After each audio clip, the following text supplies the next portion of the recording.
Noon, para lang mapangasawa mo si Kinzo, hindi ka nag-atubiling lasunin siya at pumasok sa kanyang higaan. Sa hirap at tiyaga, naging Mrs. Kin ka rin. Ngunit si Kinzo, pinagaitan ka, nilayon ka pa. Kaya napagtiisan mong pagtawanan ka sa buong kabisera. Ngayon, isa na siyang lantang gulay at kailangan mo pang mabuhay bilang isang byuda. Tinitiis mo ba talaga yun? Siyempre hindi. Pero, ano pa bang magagawa ko? Nandito ako. Tutulungan kita. Pumunta ka sa sinadaklata ni Kinzo, nakawin mo ang kanyang selyo at ibigay sa akin. Maaari kong gamitin ang kanyang pangalan at gumawa ng isang huwad na huling habilin. Kapag siya'y namatay, aasawahin kita. Talaga? Ngayong kasama na kita, paano ko hayaang ikaw ay magdusa? Ang bait mo talaga.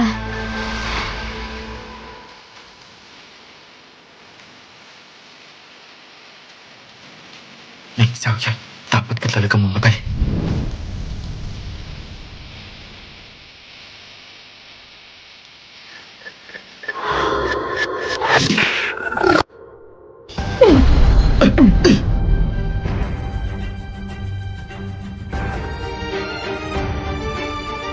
Hindi ba't pinatay na ako?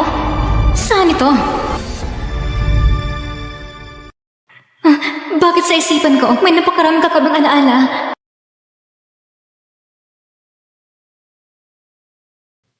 Ako ba ay nabumuli sa ibang katawan? Ano nangyayari? Dati, kaunting pag-akit ko lang ay sumusunod ka na. Ngayon, bakit mo ko't biglang tinulak? Xiaoyan, ano nangyayari sa'yo? May nararamdaman ka bang hindi maganda? Walang galang. Pinsan, may sakit asa ako sa kama. At nilalanday mo ako? Ano talagang balak mong gawin? Tinatawag mo kong pinsan? Nakalimutan mo ba? Ikaw mismong tumawag sa akin na pumunta ngayon. Hindi ba't sabi mo, mas nakaka-excited kung maglambingan tayo sa harap ni Kinzo? Napakatanga naman ng dati may-ari ng katawang ito. Ang pinsan ng asawa niya, halatang ginagamit lang siya at nagawa pa yung makipagtalik dito. Hindi ba't ikaw, pinsan, ang may masamang balak, sinasadya mong lumapit sa akin kung hindi ko kayo pinagbigyan? Paano kung malalaman ang tunay mong motibo? Anong ibig mong sabihin? Ang asawa ko'y walang malay. Kung makuha mo ang kanyang silyo, maaari kang gumawa ng anumang dokumento, hinimok mo akong nakawin ng silyo, hindi ba't gusto mo lang kamkamin ang buong Ken Corporation, ha? Talaga palang mali ang tingin ko sa'yo. Sige, hindi na rin ako magpapanggap. Ang video ng ating pagtataksil kanina, na-record ko lahat. Kung ayaw mong malaman ng pamilyang Kin ang tungkol dito, dapat sundin mo ang bawat sasabihin ko. Anong ginagawa mo? Ikaw!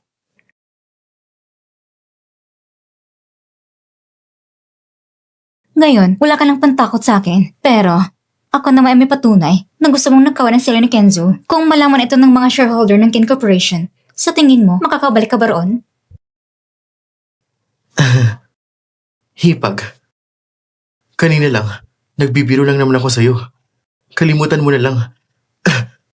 Humihingi ako ng tawad. Huwag mo nang sanang dibdibin. Aalis na ako.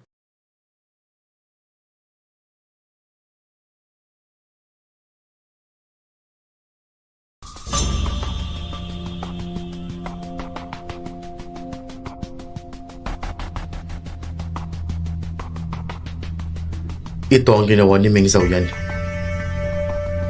Isang babaeng sakim, hangal at masama. Bakit biglang nagbago ang ugali? Hindi kaya may bago siyang pakana?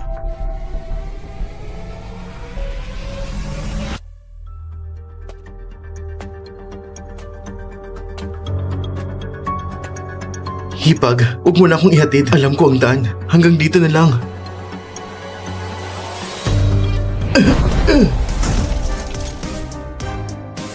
Kailan pa siya naging ganito kalakas? Pumunta ko para balaan ka, pinsan. Kung may balak kang masama sa pamilya Ken, pag-isipan mong mabuti kung ilang palo lang kakayanin mo sa akin. Naiintindihan ko. Huwag kang mag-alala.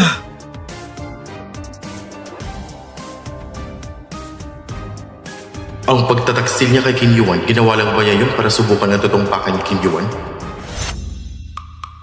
Pansin niya ako. Ang ayos ng kwartong ito, talagang kakaiba.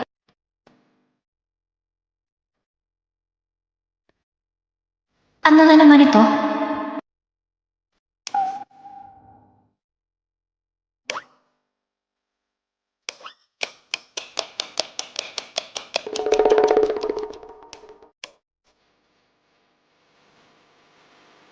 Kahit galing lamang sa katawang ito, alam kong pagkakaiba ng mundong ito mula sa mundo ko.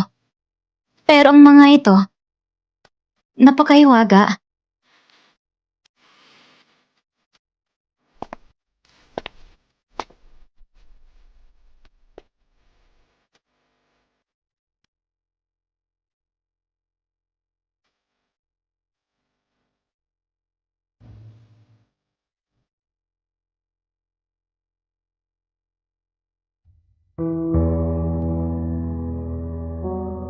Ano ito?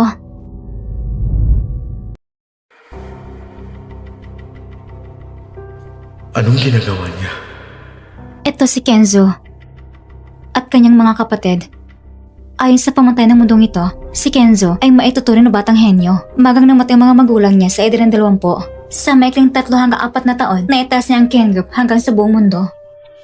Nagkakakalungkot, napakarami ng mga kamag-anak ng Ken, magkakabulang kanikal ng interes. Kaya't madalas silang nag-aalitan at ang mga kapatid niya ay walang matinong aasahan. Ngayon, ang lahat ng gastos dito, ako, si Kenziang, ang sasagot! Salamat! Woo! Ito ang pangalang kapatid ni Kenzo, ang president ng Ken Group. Tunay naman ni President Ken ang kanyang mga kapatid. Sa buong Jiang City, walang mas malo pa sa dalawang ito. Ang naisang kapatid ng babae ni Kenzo, si Ken Huan, napakasimple at madaling malinlang. At si Ken Huan, gumastos ng 30 milyon para sa kanya. Napakayaman talaga ng pamilya Ken. Kung mapangasawa ko si Kenzo, paano? Hindi ba't magiging akin ang lahat ng iyon? Saan tayo pupunta? Woo! Iinom tayo hanggang umaga! Sa isang malaking pamilya, kahit napakarami magkakapatid, wala ni isa na kayang tumulong sa'yo. Nang bumagsak si Kenzo, mag-isa lang siya. Hinahanga siya ng mga kamag-anak ang kapangyarihan ng Ken Group. Habang ako buong puso nakikipaglaban, pinagtataksilan pa ko ng sarili kong kawal. Ang kapalaran natin ay napakapareho. Ngayon nandito na ako. Huwag kang mag-alala. Tsak na po, protektahan ko ang pamilyang Ken para sa'yo at ang Ken Group.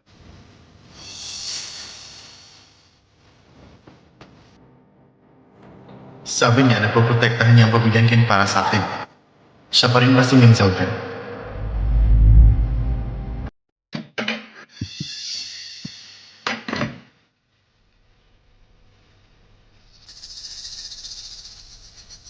Assistant Xiao, nagdala ka na naman ng doktor para kay President Ken? Oo.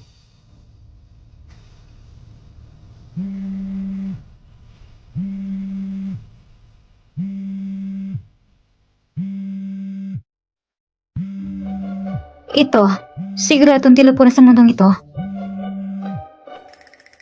Hello?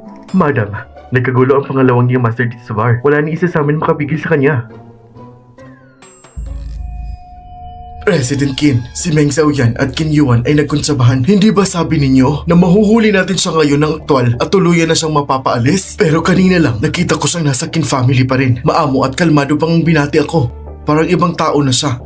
Hindi na magnanakaw si Qin Yuan ng selyo at si Meng Xiaoyan. Nagbago ang plano. Hindi pa siya pumapasok sa laro, panatilihin muna natin siya. Kumusta ang kumpanya? Lahat ay normal. Mula nung araw na yun sa Kin Group, may naglagay ng lason sa inyo. Sinubukan kayong patayin. Ang taong naglason, hindi na gumalaw mula noon. Hindi ako namatay. Nahimatay lang ako. Kaya natural na hindi siya kikilos agad. Pero, kahit si Qin Yuan na maliit na karakter, nagsisimula ng gumalaw. Ang tunay na salarin, paano pa makakapagpigil? Buti na lang, matapos ninyong malaso ng gamot ni Meng Xiaoyan, pinalakas natin ang seguridad. Kung hindi, ang lason ng araw na yun, baka tuluyan ka nang namatay. Ngayon, oras na para dagdagan ng apoy para mapilit ang tunay na salarin. Humingi ka sa ospital ng critical condition notice upang ipagbigay alam sa buong pamilyang Ken na mamamatay na ako. Masusunod. President Ken, ang kapatid mo ay may nakalit ng tao sa bar. Mukhang sinasadya siyang galitin ng kalaban. President Ken, pupunta na ako para ibalik ang kapatid mo.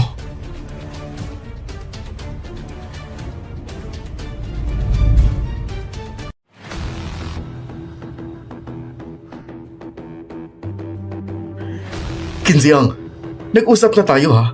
One-on-one ang laban natin. Kapag natalo kita, magmamakaawa ka at aamin ang pagkakamali. At aamin ka rin na ikaw ay umalis sa Kin family. Isang walang kwentang basura. Tama ng satsat. Ngayong laban, siguradong ako ang mananalo. At ang luluhod at aamin ay siguradong ikaw.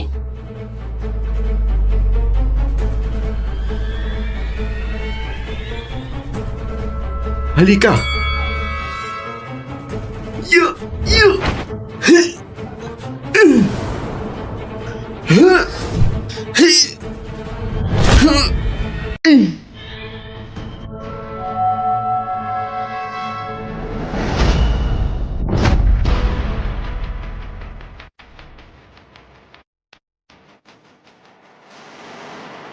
Sino yan? Hindi ko alam.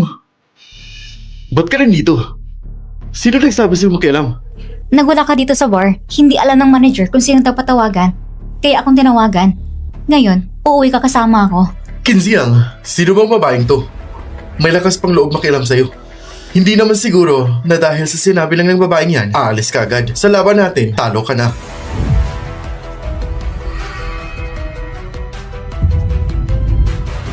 Sino bang may karapatang mangialam sa akin? Yung nangyari kanina, aksidente lang. Kung ayaw mo, tara ulitin natin. Huwag ka nang makialam. Umalis ka na. Ako ang sister-in-law mo, ang nakatata ng hipag ay parang ina. Natural na akong dapat mangaral sa'yo. Kinziang, ito ba yung sister-in-law mo? Yung umakyat sa kama para makasampa sa pamilyang Ken? Isang hamak na babaeng mababa ang lipad? Ang pamilya nyo, hindi na ba talaga kaya? Ngayon, umaasa na lang kayo sa babae para mamuno. Sushi J, subukan mo pang magsalita ng kabastusan.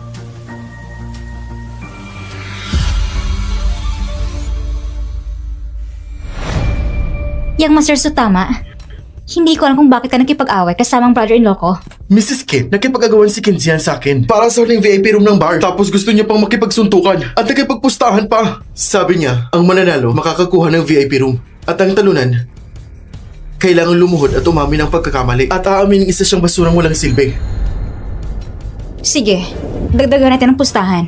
Kung matalo ka, luluhod ka sa pamilyang Ken at sa akin. At humingi ka ng tawad. Ayos lang. Kahit ilang dagdag pa sa pustahan, walang problema. Total, si Kinziang isang inutil lang naman. Isang basura, hindi niya ako kayang talunin. Sinong nagsabing hindi kita kayang talunin? Ngayong araw, siguradong pagugulungin kita sa sahig. Dahil akong pumirma sa pustahan, natural, akong lalaban sa'yo.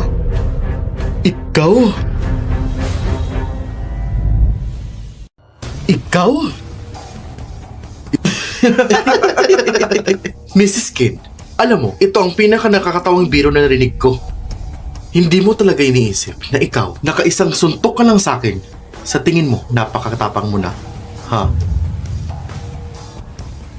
Bakit mo kinukumpara ang sarili mo sa kanya? Itigil mo ang kahihiyan sa pamilyang Ken? Kung ang laban mo sa kanya ay suntukan, natural na suntukan din ang laban ko sa kanya. At saka, paano mo nasabing ipapapahiya kong pamilyang Ken? Kailangan pa bang itanong yan? Tama na! Umalis ka na! Ito ay sa pagitan naming dalawa. Ako ang bahalang humarap dito. Mrs. Ken, mas mabuti pa makinig ka sa brother-in-law mo. Kung hindi, kapag nasugatan kita, baka sabihin na binugbog ko ang babae. Ako, hindi ko kayang tiisin ng ganun chismis. Huwag kang mag-alala. Normal na masugatan sa ganitong paligsahan. Kung may lumabas pang chismis pagkatapos, ang mga lumaban ay dapat lumabas at magpaliwanag. Yang Master Su, halika na. Halika na saan? Mukhang nababaliw ka na talaga. Si Mr. Su ay 3 taong sunod-sunod na Sanda champion ng lungsod. Kahit ako, hirap na harapin siya. Ikaw na babae, paano mo siya lalabanan? Hindi mo na kailangang mag-alala. Panalo ko sa laban na ito. Yung Master Su, narinig mo ba? Sabi ni Mrs. Ken, tatalunin ka ron niya. Takot ka ba? Ako? Naku, takot ako. Ang dami ng taekwondo at judo masters na hindi siya kayang talunin. Si Mrs. Ken pa, nang nipis ng braso at bite. Baka baliin lang yan ni Master Su. Baka mamaya, makita pa natin si Mrs. Ken na umiiyak at nagmamakaawa. Walang iya ka. Gusto mo talagang mamatay? Sushi J, pakialaman mo ang aso mo. Ikaw, ang laban natin, tayo lang ang magtatapos nito. Anong klaseng lalaki ka kung idadamay mo pang babae? Meng Zhao yan. Ate, pwede ba? Nakikiusap ako sa'yo. Ito ay sa pagitan ko at ni Sushi J. Huwag ka nang makialam. Si Sushi J ay sinasadya talagang manggulo. Masasaktan ka lang. Nag-alala siya sa akin. Mukhang itong pilang bata, pwede pa palang madisiplina. Sabi ko na, hindi mo kailangang mag-alala sa akin. Hindi naman ako nag-alala sa'yo. Kapag nabugbog ka, blanco ang mukha ng buong pamilyang Kin. Lalaban ba talaga o hindi? Si Mr. Kin at si Mrs. Kin nagsisisi na ba o naduwag na kayo o nag-aaksaya lang kayo ng oras? Kung pro-protektahan ni Kinziang ang hipag niya, kung ganun, kapag sinaktan ko si Meng Xiaoyan, siguradong magwawala si Kinziang at aatake sa akin. Pagkatapos ay pwede ko siyang balikan at saktan at i-upload ang video sa internet. Sa ganitong paraan, ang reputasyon ni Kinziang ay tuluyang masisira. Nandito si Mr. Kin. Bakit nandito rin siya?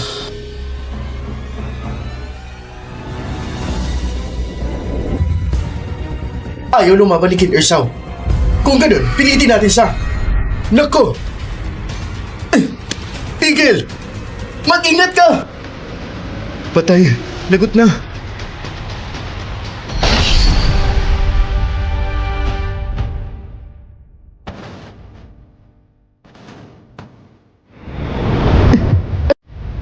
Anong nangyari?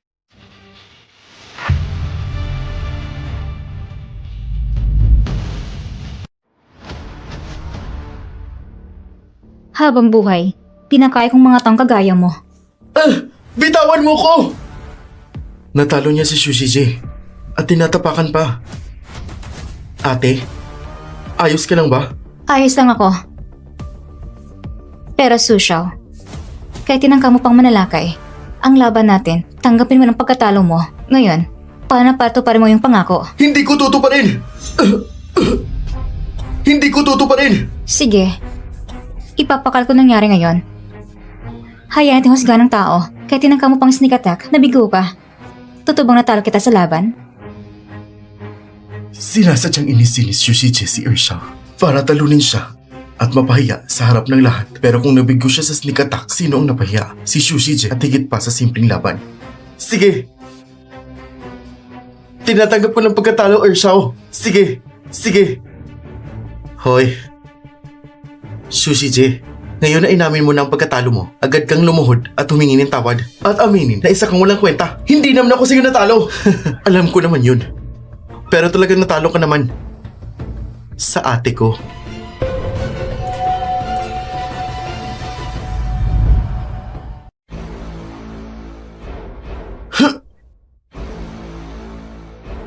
Mrs. Kin, nagkamali ako. Humihingi ako ng tawad sa'yo at sa pamilyang Kin. Aminado ako na isa akong walang kwenta. Sige. Ngayon si Sushao, aminado na siya na wala siyang kwenta. Hindi ko na kailangan pang makipagtalo sa kanya. Tumayo ka na. Meng Xiaoyan, Kinziang, hintayin niyo muna ako. Ang mga nangyari sa akin ngayon, ibabalik ko sa pamilyang Kin. Ibig mong sabihin, si Meng Xiaoyan ay natalo si Sushi J sa isang gala at sa isang salita pa, naresolba ang problema ni Xiang. Tama bang sinabi ko? Mr. Qin, ang ginang ay nagbago ng ganito. Talagang kahanga-hanga. Posible bang ang dati niyang anyo lahat ay palabas lang? Bago kami nagpakasal, inimbestigan ko siya. Dati, hindi siya nagkukunwari. Suriin mo ulit para sa akin kung may kambal ba siyang kapatid na babae. At saka, sino-sino nakasalamuhan niya kamakailan. Opo.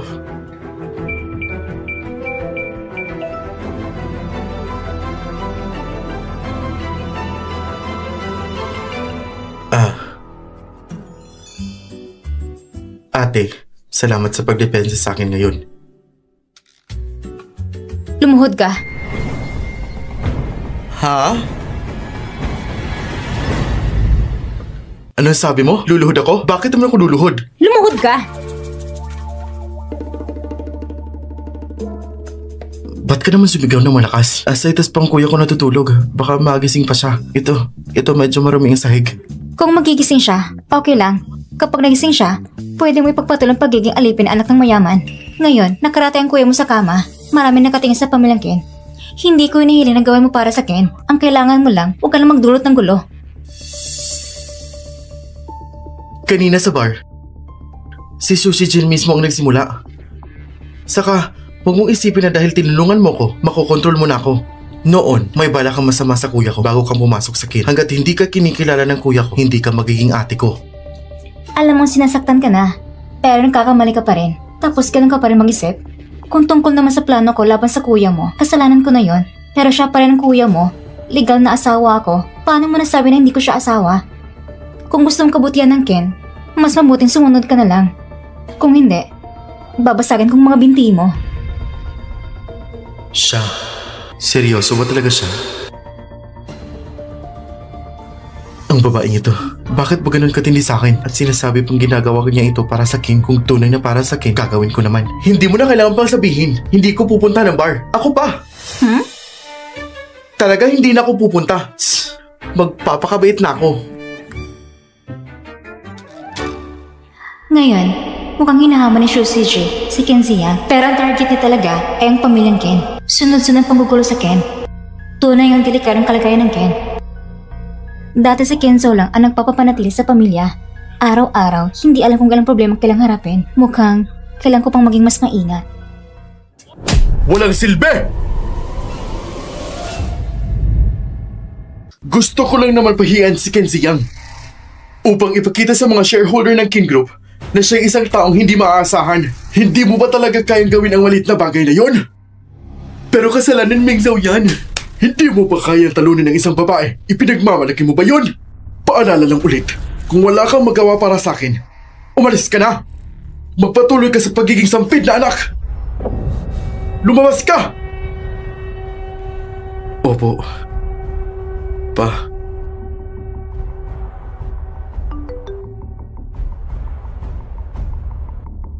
Mula nang pinaglagyan ng lason hanggang ngayon, sa wakas, malapit ka nang mamatay. Hello. Magpadala ng tao para alamin kung totoo ang kalagayan ni Kinzo. At nakawin ang kanyang selyo para sa akin.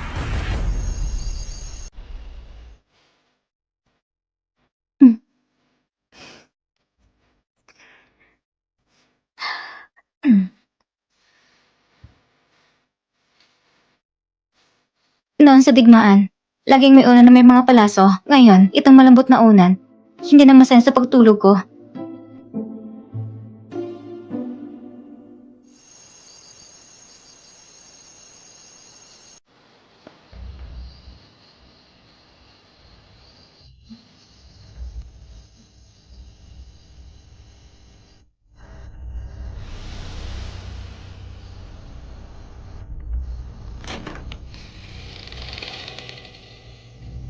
May pumasok.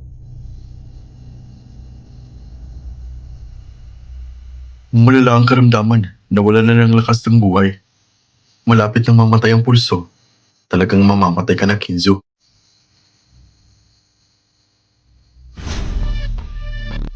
Kakalabas ko lang ng balita na mundo ba ang kalagayan ko. At ang taong nasa likod nito ay nagpadala agad ng tao.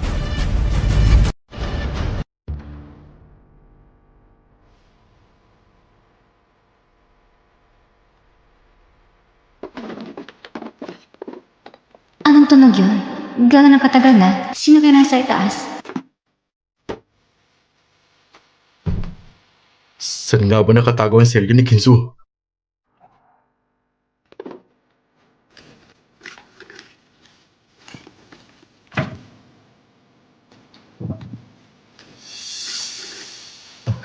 Ito na. Pumasok ka sa King House para magnakaw? Sino nag-utos sa'yo?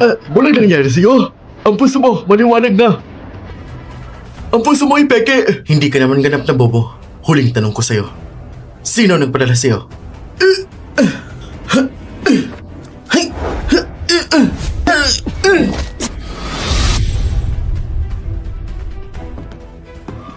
Meng Zhao yan. Hindi niya pwedeng malaman na gising pa ako.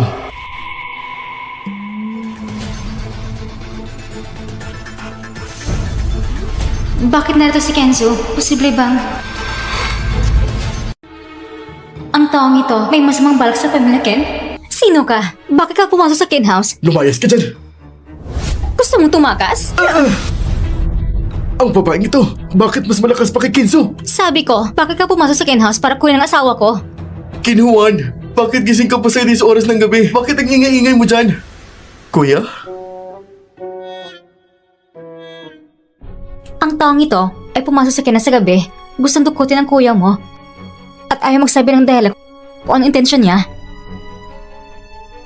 May bala ka sa kuya ko? Ayaw mo nang mabuhay ha? Tatawag ako ng pulis.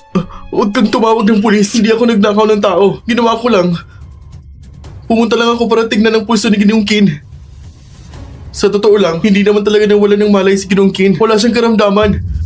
Lahat-lahat ay palabas lang niya. Siya, gusto niya linangin kayo gamit ang pagkakahimbing at angkinin ang Kin Group mag-isa. Pagdating ng oras, paalisin lahat ng may bahagi sa Kin at ipataboy sa Kin Group. Gusto niyang lokohin sina Qin Ziyang at Meng Xiaoyan. Kung maniniwala sila, magkakaproblema na.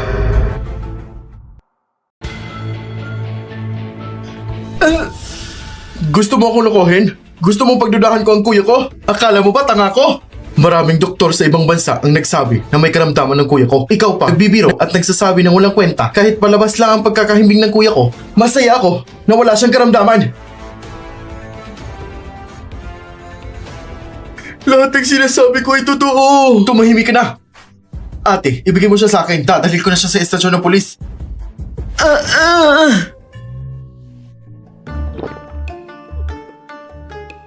Mahilig ito tumakas. Ngayon, hindi na siya makakatakas. Sige, Tara na.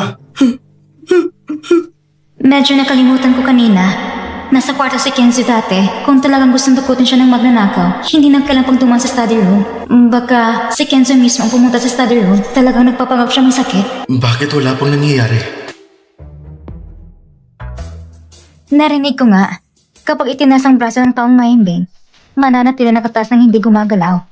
Ngayon, may pagkakataong makita ang kakaibang tanawin. Si Meng Xiaoyan ay nagdududa kung nagpapanggap ko. Pero tama lang, mahimbing ka na asawa ko. Hindi mo na siguro iniintindi, hindi ba?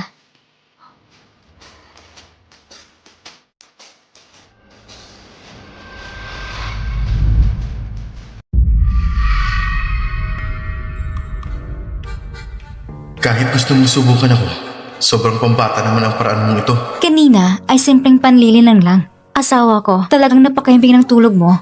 Ayos lang, kamakailan lang, natutunan ko isang teknik kahit di gaano kakalakas. Makakaroon ka ng matinding kirot. Ayos na wala kang maramdaman, pero susubukan ko pa din. Anong gagawin niya?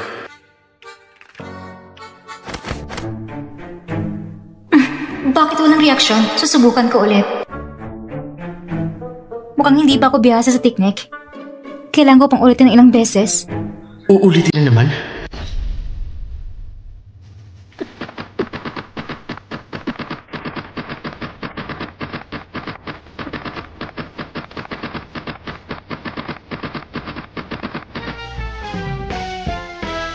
Baka talagang tulog siya. Sige na nga. Siguro may ibang dahilan kung bakit siya din nasa study room. At meron siyang layunin.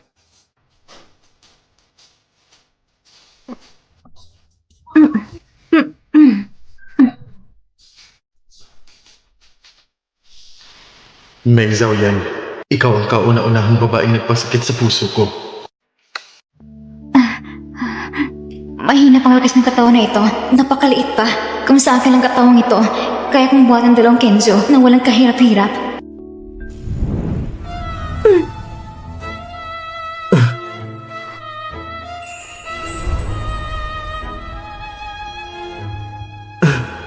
Anong ginawa niya? Ba't niya ako hinalakan at niyakap?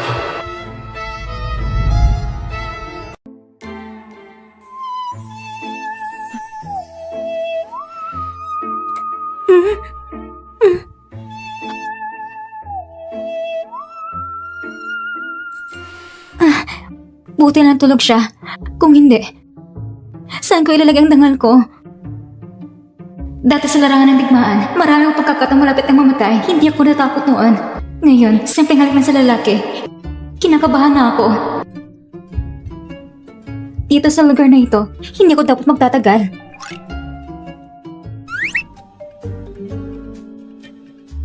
Mas nag-alala ko, wala akong mapalagyan ng dangal. Pero, bakit biglang hindi masakit ang puso ko? Hello? Ziyang, dalhin mo sa pulis ang magnanakaw. Subaybayan mo ang magnanakaw para malaman kung sino ang nasa likod nito. At saka, alam ng magnanakaw na nagpapanggap kong tulog. Huwag mong ipalabas ang balita na malapit na akong mamatay. Opo, Mr. Qin. Matagal na kitang hinintay at sa wakas, malalaman ko na kung sino ka.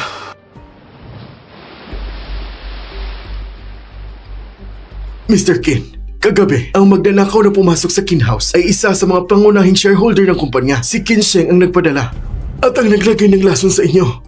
Lahat ay siya. Alam ko na may ambisyon siya, ngunit hindi ko inakala na ganun siya kabagsik. Hindi muna tayo magpapahuli. Huwag mong madali. Dahil naglakas loob siyang lagyan ako ng lason, ibig sabihin ay handa na rin siya kapag ako'y namatay.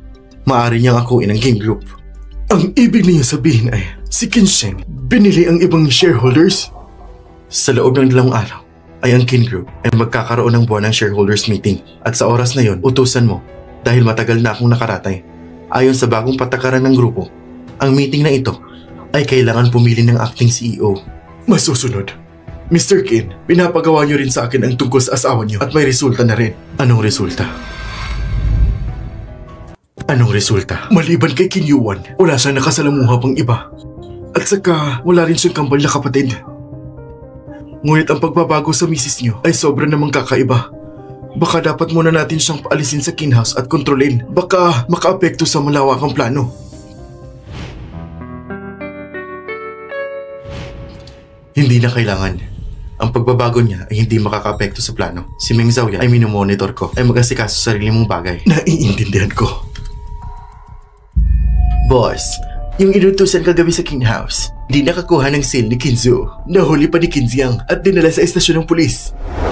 Tanga! Anong klase ng tao ang ginamit mo? Hindi kayang labanan ni Kinziang! Pero, nagpadala ako ng abogado sa estasyon. Talagang malapit yung mamatay si Kinzu. Sa shareholders meeting sa loob ng 2 araw, ay huhusgahan ng acting CEO.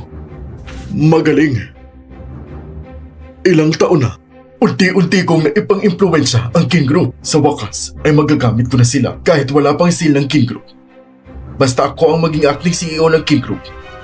Ang King Group ay sa akin na. Congrats, boss! Malapit mo nang makuha ang King Group. Pero, para masigurado ang tagumpay, pinakamainam na pigilan ang mga shareholder na sumusuporta kay Kinzo na makaboto. Kaya simulan na natin sa kapatid na babae ni Kinzo.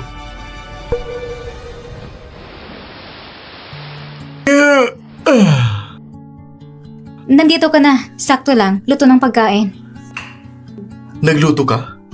Hindi ba't hindi ka marunong magluto? Di ba hindi ka marunong magluto? Napalampas ko lang ang dating may-ari ng katawan ay talagang hindi marunong magluto. Pero ako, kung hindi marunong magluto, matagal na kaming gutom sa kagubatan. Ito niluto ko base sa recipe kanina. Tikman mo. Ang hita ng manok na ito ay espesyal kong niluto para sa'yo. Biglang gantimpala sa pagtulong mo kagabi na mo ang magnanakaw sa bahay. Ito rin ang unang gantimpala na natanggap ko simula nang umalis ang mga magulang ko. Laging tao mo na. Alam bang gantimpalang pinagsasabi mo? Hinuli ko lang ang magnanakaw at dinala sa pulis. Ano ba yan? Kain na ako. Ang hita ng manok mo. Kaya lang ang lasa ay pagkaraniwan. Huwag mo kong hintayin. Lalabas na ako agad. Wanwan, nakabili ka na. Maghugas ka muna at kakain na tayo. Siya ang kapatid ni Kenzo, si Kinhuan. Bumalik lang ako para kunin isang bagay. Aalis na ako. Kababalik mo lang. Bakit ka na maaalis? Ano bang pakialam mo? Noong una, nakalapit si Meng Xiaoyan kay Kenzo. Dahil lumapit muna siya kay Kinhuan, ginamit siya para takpan ang plano kay Kenzo. Kaya nung pumasok si Meng Xiaoyan sa Kin family, si Kinhuan ang pinakayo sa kanya. Wanwan, nakikita ko, masaya-masaya ka nung tumawag ka kanina pagpasok mo. Ano bang nangyari? Sabihin mo sa akin. Kuya, sasabihin ko sa'yo. Si Azzy ay nag-propose na sa akin. Babalik ako ngayon para kuha ang passport ko. Tapos, pupunta kami sa Amerika para magpariso ng kasal. Ano? Wala ka bang sakit? 18 ka pa lang. Anong kasal yan? Kaya nga, 18 na ako. Kaya pumunta ko sa Amerika para magparesto ng kasal. Dahil sa Amerika, ang edad na 18 ay legal na magparesto ng kasal. Hoy, at saka yung isa pa, ang isang kapatid na babae ni Kenzo, napakasimple niya at madaling lukuhin. Ginamit siya bilang resulta. Isang taon na kay Kinhuan, ginastos niyang 30 milyon. Ang lalaking pagkakasalan mo, ay ang lalaking ginastusan mo ng 30 milyon. Mahal ko siya at anak kong gustusan siya. Kinhuan, ang mata mo, may problema ba? Paano mo nagustuhan ang lalaking umaasalan sa babae para sa pera? Hindi ako pumapayag sa kasal na to kahit ano pang sabihin mo. Ano man kung ayaw mo? Ito ay desisyon ko. Wala kang pakialam. Tama si ate. Hindi rin ako sang-ayon. Kuya! Ikaw? Tinawag pa siyang ate? Nakalimutan mo ba kung paano niya ko ginamit para lang si kuya? Para sa kibubuti mo, hindi kita papayagan. Para sa kakabuti ko rin. Ikaw isang traidor! Talagang sa mundong ito, iisa lang mabuti sa akin, si Azzy. Napagpasyahan ko talagang papakasalan ko siya. Ang taong nagbigay ng pera sa'yo sa Ken family. Hindi mo ba iniisip na mabuti siya sa'yo? Ang nalaking ginastos sa'yo ng 30 milyon sa isang taon, iniisip mo ba na mabuti siya sa'yo? Pera. Pera lang iniisip mo. Si Azzy, hindi ganon. Hindi siya kasing karaniwan mo. Hindi siya pangkaraniwan. Isang taon yung ginastos ang 30 milyon mo. Ikaw? Anyway, mahal niya talaga ako. Kaya niya akong mabigyan ng totoong kaligayahan. Ang dami mong sinasabi. Siguro ingit ka lang kasi walang taong nagmamahal sa'yo. Wanwan! Kumain ka muna! Ayoko!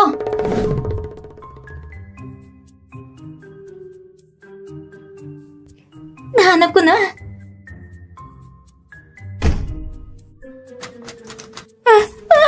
Sino yan? Buksan mo agad ang pinto. Tumigil ka na. Sarado ng pinto mo. Nalak ko na. Ikaw? Anong karapatan mo? Ikaw lang ako. Dahil ako ang sister-in-law mo. Buksan mo agad ang pinto. Sasabihin ko sa'yo, kung hindi mo pa rin bubuksan, tatawag ko ng pulis. Illegal yan. Wala silang magagaw kaya tawagin mo pa sila. Ako magdidisiplina ng nakababatang miyembro ng pamilya. Hindi sila pwedeng makialam. Ikaw? Para hindi sayang sa oras. Ziyang, kunin mo yung signal jammer at dalhin mo dito. Ilagay mo dito. Minsaw yan! Huwag mong gawin ito! Naghihintay pa si Azzy sa akin! Buksan mo ng pinto! Buksan mo! Ate, kung hindi mo ako papapasukin, kausapin mo siya. Kung gagawin mo itong ikulong si Wanwan, baka gumawa siya ng masamang bagay. Pakinggan mo ang tinig niya sa loob. At ikaw naman, Urshel. Huwag kang mag-alala, nandito ako. Palabasin niyo na ako! Hindi siya gagawa ng masamang bagay.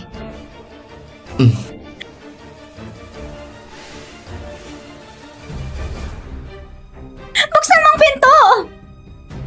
Kung gusto mong katukin mo na. Kahit masirang kamay mo, walang darating para iligtas ka. Mingzao yan! Ikaw! Bumalik at buksan mo ang pinto! Mingzao yan! Hindi mo na kailangan pumunta sa airport. Nakalak na si Kinhuan sa bahay. Naayos niya uli para sa akin ang isang problema. Sorry, ang tinatawagan mo hindi makontak. Sabi mo kukuha ka lang ng passport at lalabas. Ngayon ang tagal na. Hindi mo rin sinasagot ang telepono. Baka nagbago ka ng isip. May 50 milyon sa card na to. Kung mapapaniwala mo si Kinhuan na sumama sa'yo sa US para magpakasal, hindi lang pera sa card ang mapupunta sa'yo. Pagkatapos, kapag natapos ng lahat, magbibigay pa ako sa'yo ng 50 milyon. Walang problema. Kung papakasalan ko si Kinhuan, hindi ko lang makukuha ang kanyang lahat ng ari-arian. Makukuha ko pa ang 100 milyon ng libre. Ganitong klaseng oportunidad ang hindi ko pwedeng palampasin.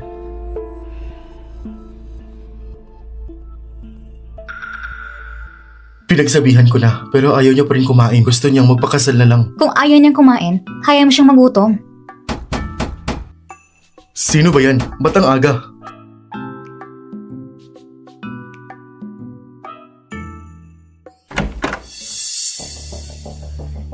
Sino ka? Kuya, ako ang boyfriend ni Wanwan, si Azzy.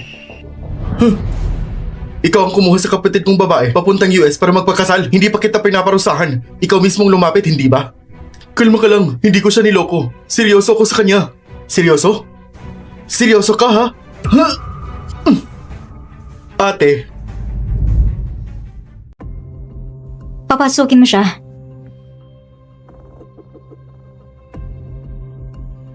yung dating nang papasaya kay Kinhuan, ngayon na nakarating na sa mataas. Naging big sister-in-law ng Kin family. Pagpakasal ko kay Kinhuan, mas magiging makapangyarihan ako kaysa sa kanya. Ate!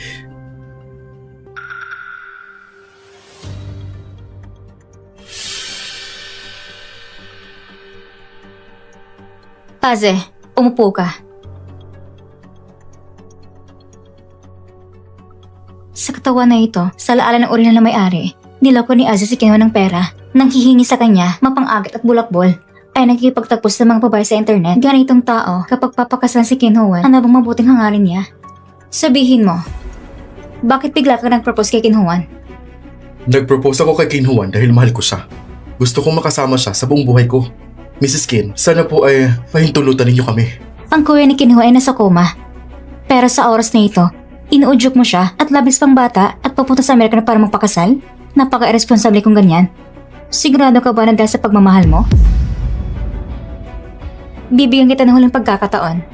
Maging tapat ka. Bakit bigla ka nag-propose kay Ken Juan? Kahit ilang ulit mo pang itanong, iisa lang ang dahilan. Mahal ko siya. Meng Zhao yan. Hanggat tutol ka, ano bang magagawa mo sa akin? Ano ba? Sinasabi nilang sa telepono ng isang tao, nakatagong lahat ng kanyang lihim. Kung sinasabi mo na mahal mo siya, gusto mo siyang pakasalan, gusto kong makita kung anong lihim ang tinatago mo sa kanya, ibigay mo sa akin telepono mo kung wala kang lihim.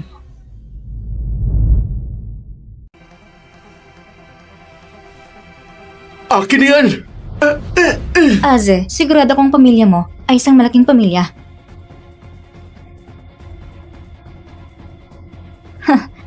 Meron pala. 8 ina at 12 tita sa loob nito. Aze, at sa tita mo, ang dami niyong koneksyon. Tinutulungan mo pa siyang pumili ng damit.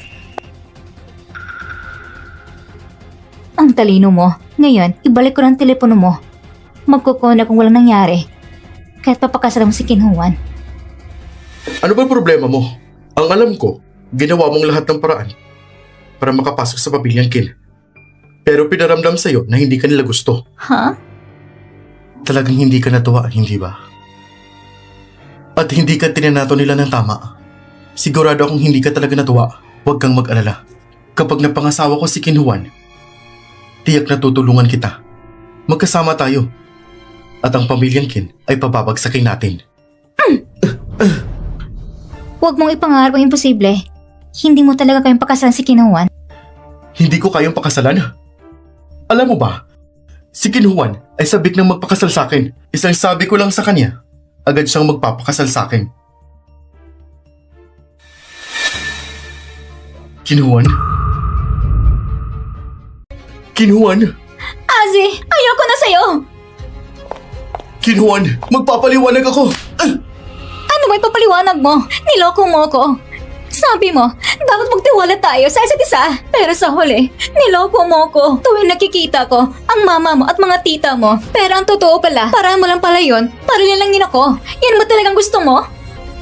Na maging sunod-sunuran sa iba? Aze, ganito ko ba talaga mangloko? Ken Juan, pakinggan mo muna ako.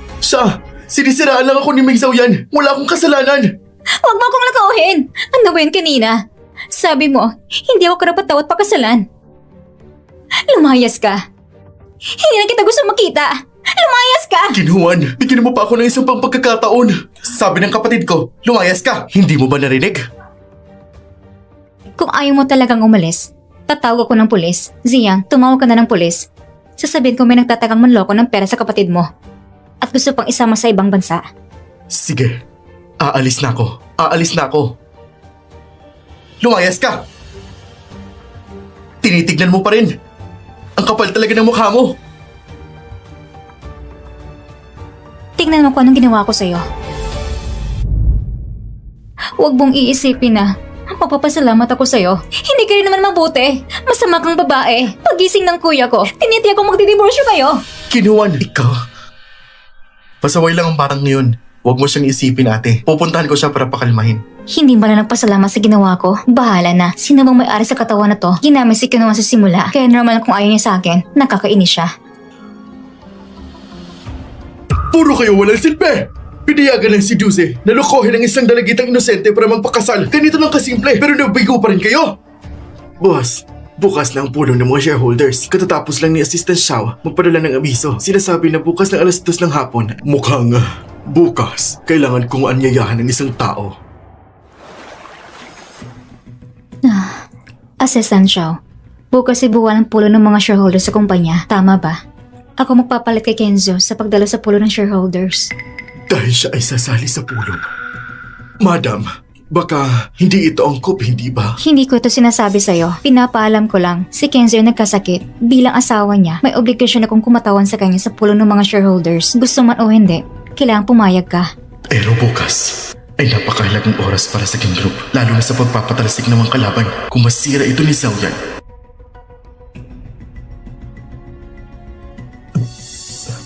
Ano? May problema ba?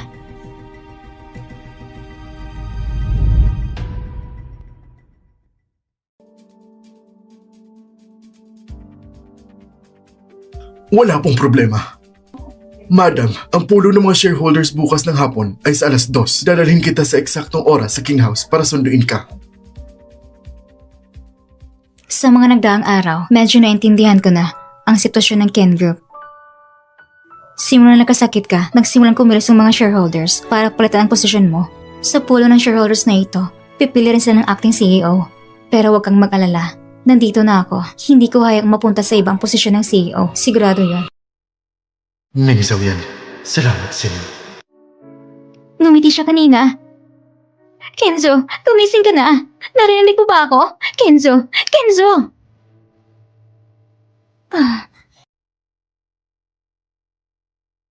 Baka maling nakita ko.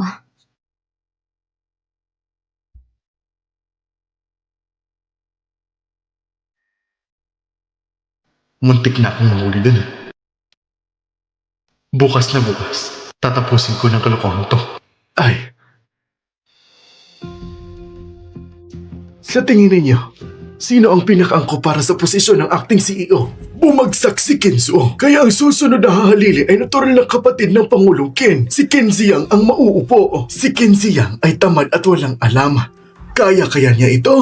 Sa tingin ko, mas angkop pa rin si Ken Lao. Mas tama siya para sa posisyong ito. Oo, tama. Sumasang-ayon din ako kay Ken Lao. Kahit na ang plano niyang tuluyang tapusin si Ken Ziyang ay nabigo. Pero si Ken Ziyang, hindi siya karapat-dapat na makipag-agawan sa akin. Ang posisyon ng acting CEO ay akin lamang. Hindi ako sang-ayon.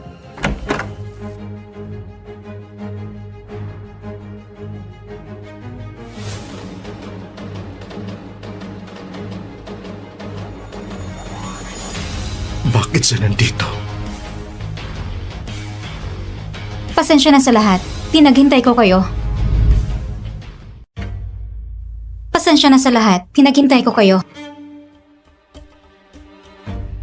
Meng Xiaoyan, ngayon ay pulong ng mga shareholders ng King Group. Anong ginagawa mo rito? Tito, si Kenzo ay nagkasakit. Bilang asawa niya, natural na akong kumakatawan sa kanya para dumalo sa pulong. Ganun ba?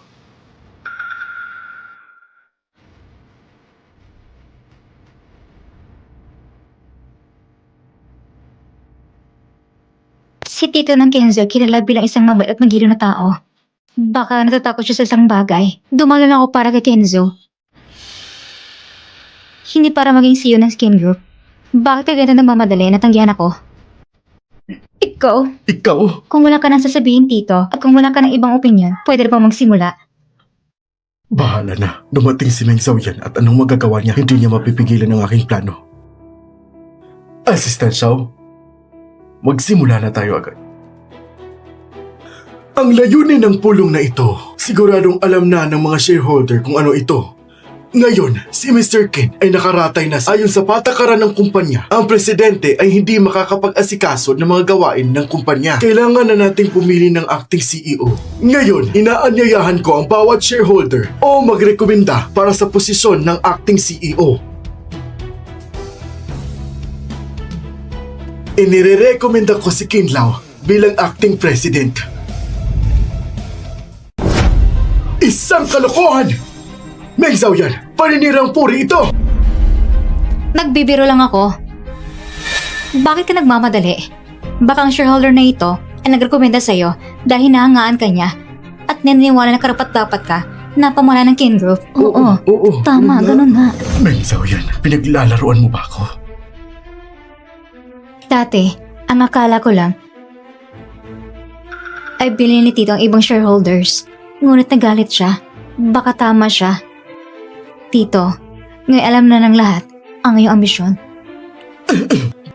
Dahil sina Ken Lao at Ken Ziyang ay parehong nagnanais na tumakbo bilang acting president, ang pagboto natin ay opisyal nang magsisimula. At ngayon, inaanyayahan ang mga sumusuporta kay Ken Ziyang na magtaas ng kamay. 4 na boto. Nailantad ko na ang ambisyon ni Ken Lao. Sa 8 tao, 4 lamang sumusuporta kay Ken Ziyang. Meng Zhao yan, anong silbi ng iyong mga maliit na pakulo? Ang lahat ng natitira ay nabili ko na. Assistant Xiao, ngayon oras na para bumoto sa akin, hindi ba? Ngayon ay inaanyayahan ko naman ang mga sumusuporta kay Kinlaw sa pagtaas ng kamay.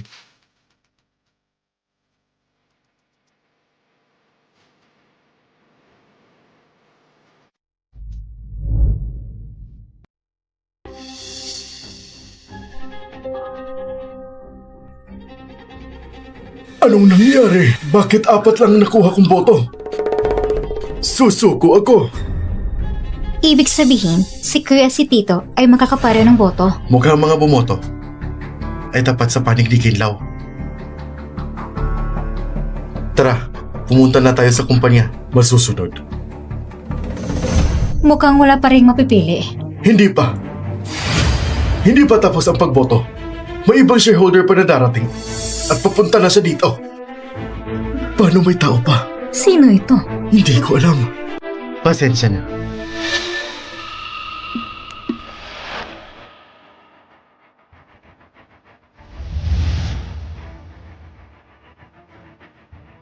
Huli na akong dumating. Kang yan? Kang yan? Siya nga kapatid ni Kenzo na pumunta sa ibang bansa na marangya at palaban si Kin Kang yan. Ano nangyari sa kanyang paa? Bakit bigla siyang dumating? Ako rin ay shareholder ng King Group. At ang boto ko ay para sa aking tito, si Kinlaw at si Kinsheng.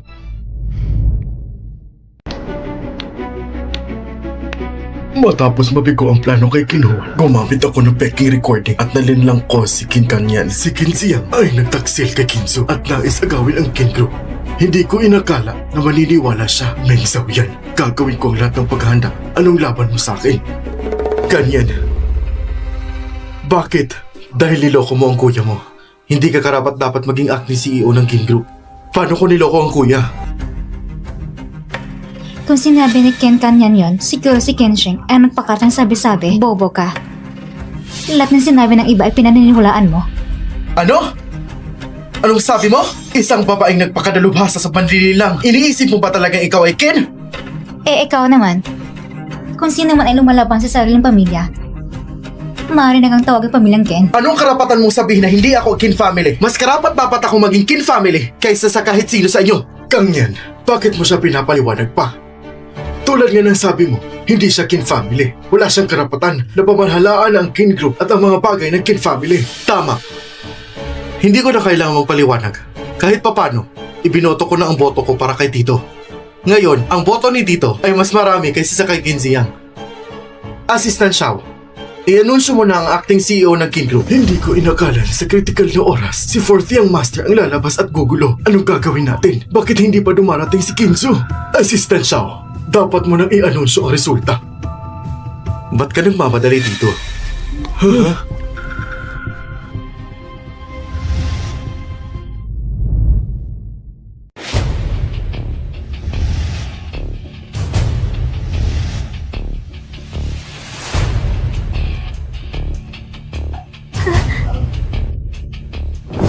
Kuya, gising ka na? Kinzo, magaling ka na? Oo, magaling na ako. Tito, mukhang nadismaya ka. Ay, walang ganun. Kuya, si Kuya Ziyang ay nais agawin ng King Group. Tumahimik ka. Kinzo, lahat ng ginawa ko ay para sa kumpanya. Para maprotektahan ng kumpanya para sa'yo. Talaga ba? Kaya mo pala ako biniktima ng lason. Binili ang mga shareholder at nagpadala ng mga tao para sirain ako. Para saan pa?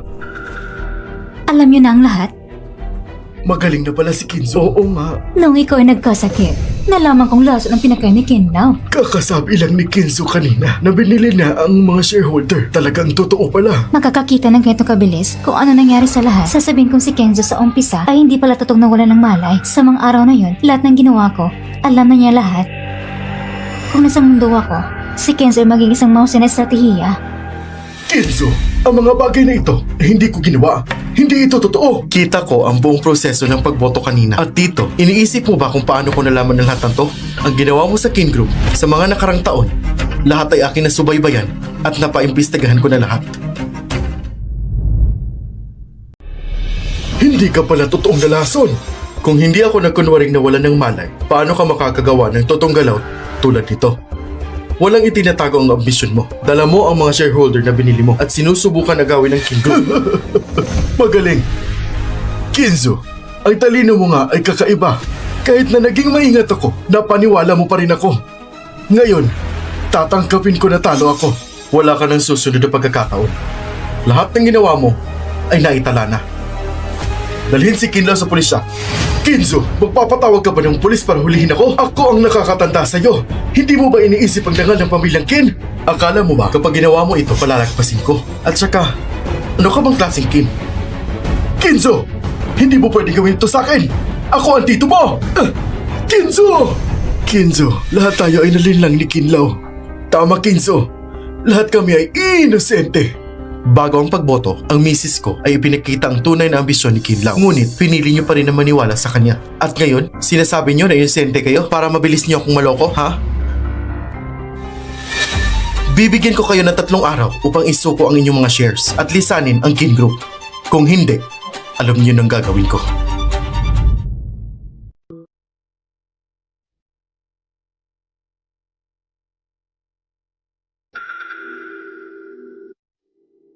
Kuya, pasensya na. Ako, hindi ko alam na masama si Tito. Nilinlang niya ako. Hindi mo kasalanan yun. Tama ka, Kang yan. Hindi mo rin sinasadya. Kahit na na-misinterpret mo ako, hindi nagalit sa'yo ang kuya mo. Tama. Kung magsisihin ka, si Tito lang dapat. Kinlaw. Masama talaga siya.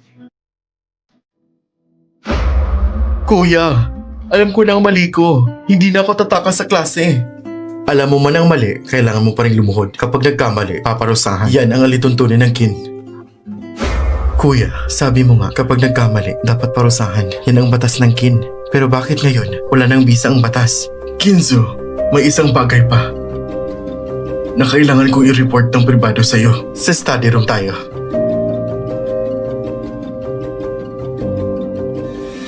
Huwag ka nang tumingin. Kung titingin ka pa, hindi ka pa rin magugusto ni Kuya. Wanwan, tigilan mo na.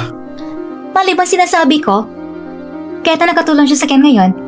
Pero, dati yung ginawa sa Ken. At kay Kuya, ay napaya kami ng todo. Galit na galit si Kuya sa kanya. Hindi mo ba nakita? Ngayong bumalik siya, di hindi nakipag-usap si Kuya sa kanya. Baka ngayon, nasa itaas siya, iniisip kung paano makipag-iwalay sa'yo.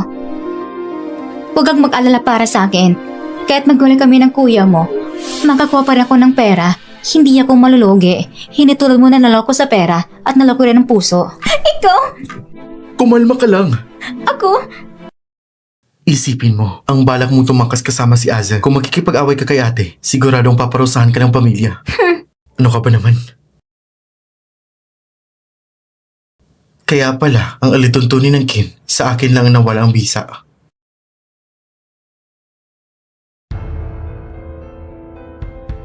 Sige, sabihin mo. Ano bang gusto mong sabihin? Kinzo, bago ka magpanggap ng nawalan ng malay, kapag naayos ito, makikipaghiwalay ka na sa asawa mo. Ngayon ba, kailangan kong kontakin ng abogado para gumawa ng kasunduan sa diborsyo? Kinzo, ayaw mo na ba talagang makipaghiwalay? Alam mo ang iniisip ko. May plano na ako sa diborsyo. Sa loob ng Kin Group, ang mga taga-suporta ni Kinlaw ay hindi pa umaalis. Ang trabaho mo ngayon ay ayusin ang natitirang problema. Naiintindihan ko, Kinzo. Kahit nakatulong siya sa Ken ngayon, pero dati niyang ginawa sa Ken at kay Kuya ay napaya kami ng todo. Galit na galit si Kuya sa kanya. Hindi mo ba nakita? Ngayong bumalik siya, ni hindi nakipag-usap si Kuya sa kanya. Baka ngayon, nasa itaas siya, iniisip kung paano makipag-iwalay sa'yo. Kung talagang gusto ni Kenzo magdiborsyo, ayos lang. Ang dating may-ari nito ay gumawa ng masama sa Ken. Kung manatili ako sa Ken, kailangang patuloy na magbayad ng kasalanan niya. Kung aalis ako sa Ken, makakapamuhay ako ng maayos. Sino yan? Mag-ingat ka.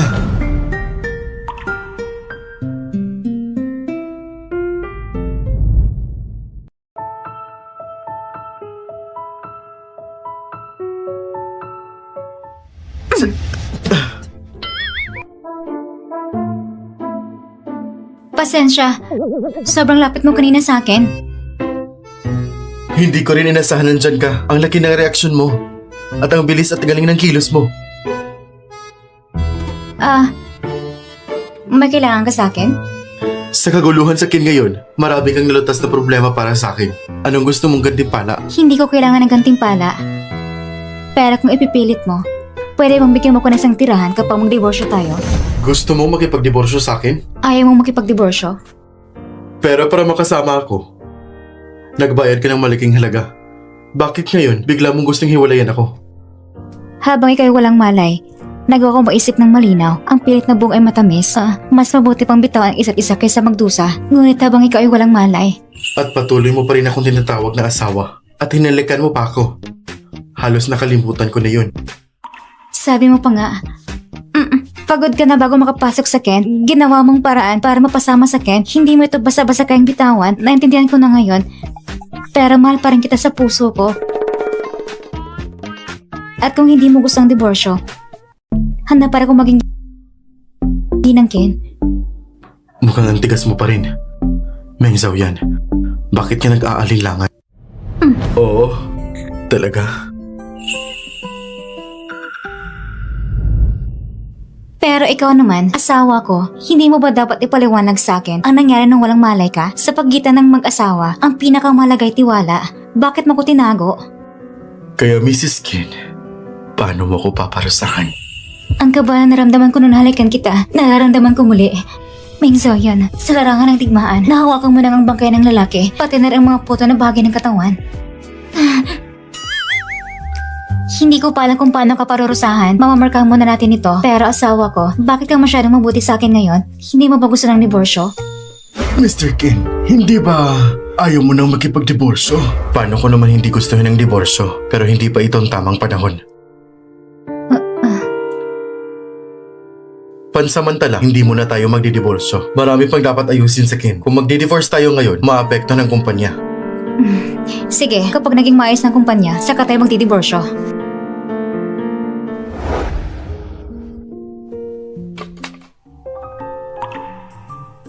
Pasensya na. Kanyan, huwag kang gagalaw. Tutulungan na kita.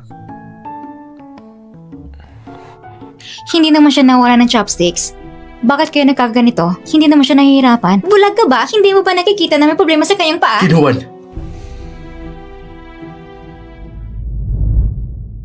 Kang yan, wala ko ibang ibig sabihin. Huwag mong pansinin ang sinasabi ng ate mo. Alam ko na kaya mo namang pulutin ng chopsticks. Gusto ko lang tulungan ka. Pulutin ko na lang para sa'yo. Papalitin ko na lang din ng bago. Hindi na kailangan. Busog na ako.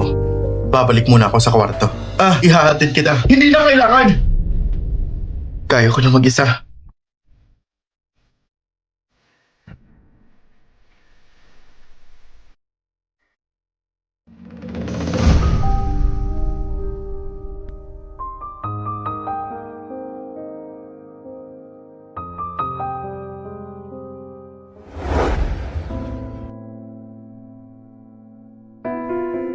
Ate, Sabihin mo nga, paano nasugatan ng panikin kanyan? Paano ito nangyari? ate, hindi ko pwedeng sabihin. At wala rin itong kalilaman sa'yo. Si Ken kanyan ay kasapi ng Ken. At ngayon, ako ang asawa ng kuya mo. Bakit hindi ko pwedeng malaman?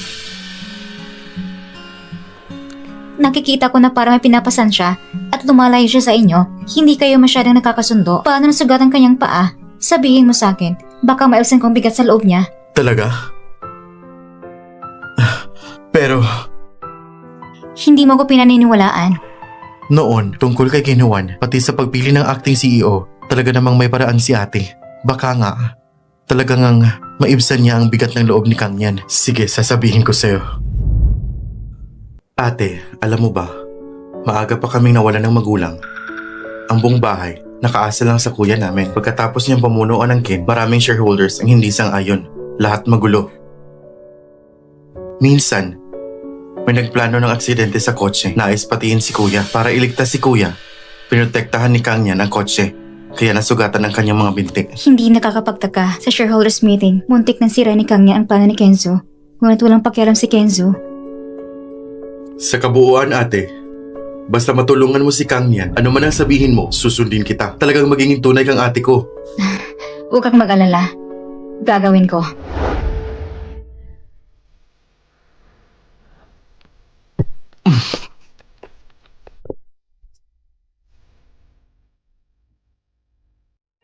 Kang yan. Paumanhin, kasalanan ko.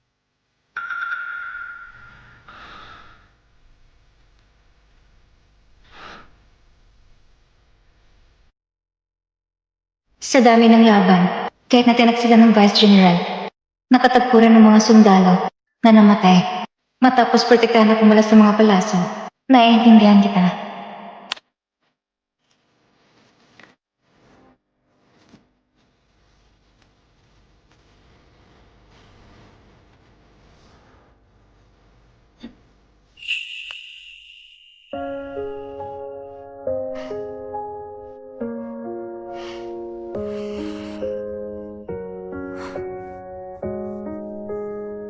Kenzo, naiintindihan kita.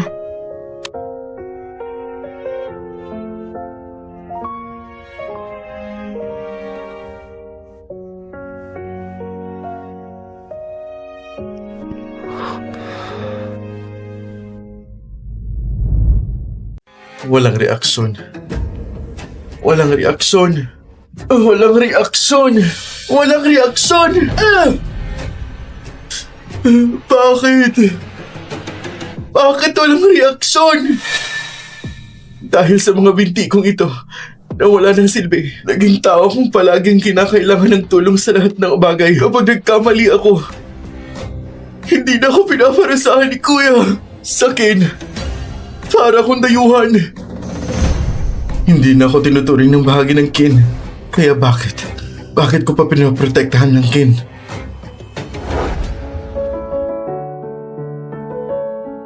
Kinzo, may malaking problema tayo. May virus sa database ng kumpanya. Ay lihim ng proyekto ng Kin Group ay ninakaw. Tignan mo to! Ang virus na ito, siya ang gumawa. Kapag pinindot ang confirm key na ito, tapos na ang Kin Group. Wala nang makakaligtas.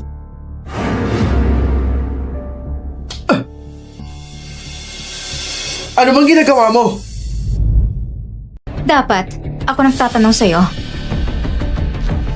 Akin na yan! Sa huling shareholders meeting, nauna ng base ang plano mong sirain ng Ken Group. Kaya, naisip mo ng panibagong paraan. Talaga bang gusto mong sirain Ken Group? Wala kang pakialam! Talaga? Wala akong alam. Alam mo ba, ang Ken Group ay pinaghirapan ng mga magulang mo at ng mga kuya mo. Kung sisirain mo ang Ken Group, parang sinisira mo lang yung kuya. Kung ganun, ano pa bang size ng pag-atake sa kumpanya? Patayin siya. Tumahimik ka! Wala ka ng mga binte.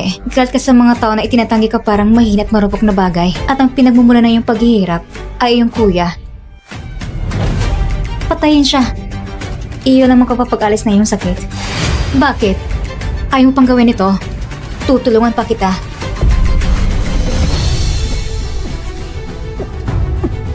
Nakikita kong talagang ayaw mo pa rin.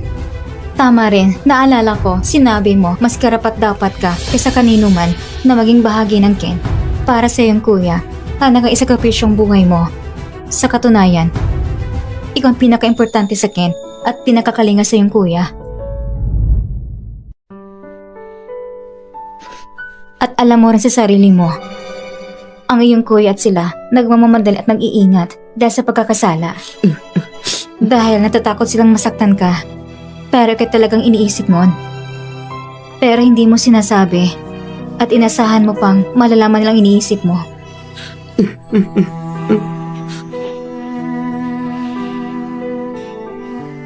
Tandaan mo, kapag may gusto kang sabihin, sabihin mo ng direkta. Kung anong gusto mo.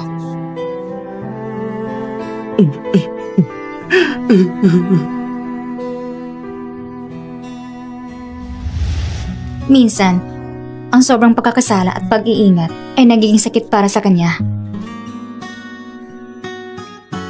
Mag-usap na kayo ng maayos.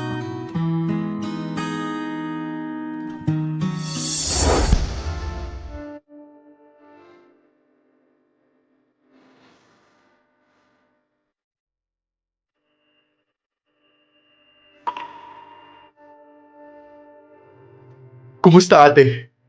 Naayos na magdamdamin ni Kang yan? Dahil pinangako ko, hindi ko ito isa sa walang bahala.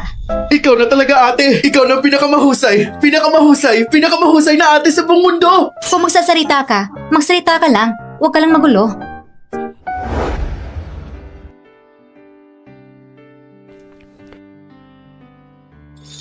Simula nang namatay ang aking mga magulang, hindi ko naisip na darating ang araw na may tutulong sa akin sa lahat ng problema ko. Meng Zhao yan, itong unang beses kong pinagpapasalamat na pinakasalan kita.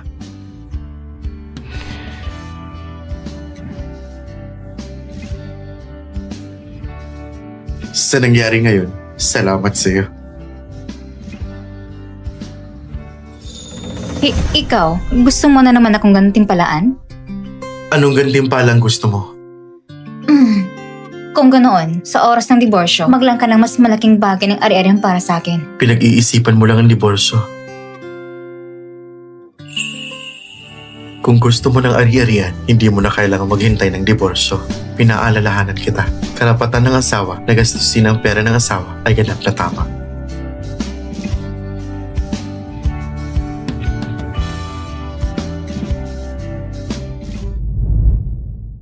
Bakit bigla kang lumapit ng ganito? Ano bang iniiwasan mo? Natatakot ka ba sa akin? Natakot lang ako na baka lumapit ka ulit sa akin at mapilitan akong muling makomplikado sa'yo. Hindi ba't pinakaayaw mo na ako'y nakikialam sa'yo? O baka naman, lumapit ka dahil nagustuhan mo na ako. Kenzo, may isang dokumento dito. Kailangan pirmahan mo. Kenzo?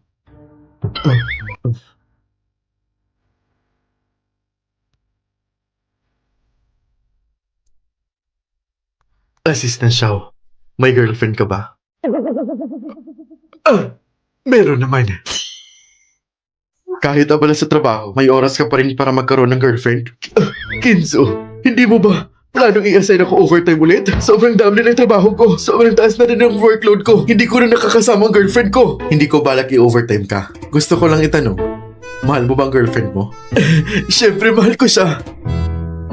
Eh, ang pagmamahal, ano bang pakiramdam? Ang pagmamahal? Anong pakiramdam? Hindi ko rin mapaliwanag. Pero, kapag nakikita ko siya, natutuwa ako.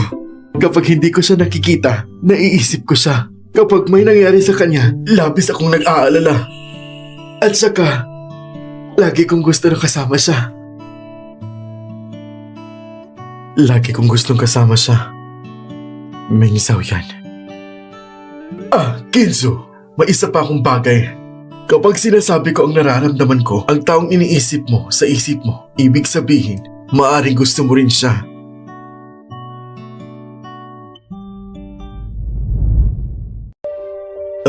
Ikaw. Kenzo, Bukas, kunin mo ang bonus mo sa counting. Pagkatapos malinis si Kinshin lang, pahinga ka ng isang buwan. salamat Kenzo! Yeah!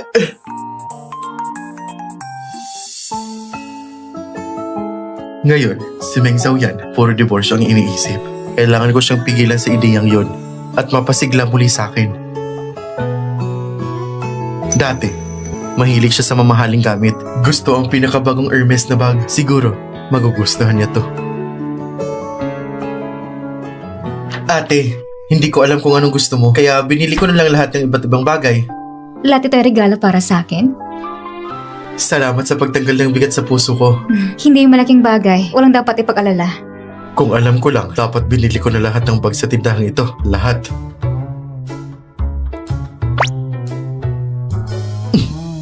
Kuya, pakunan mo ako. Kuya, ano ba yung binili mo? Wala naman.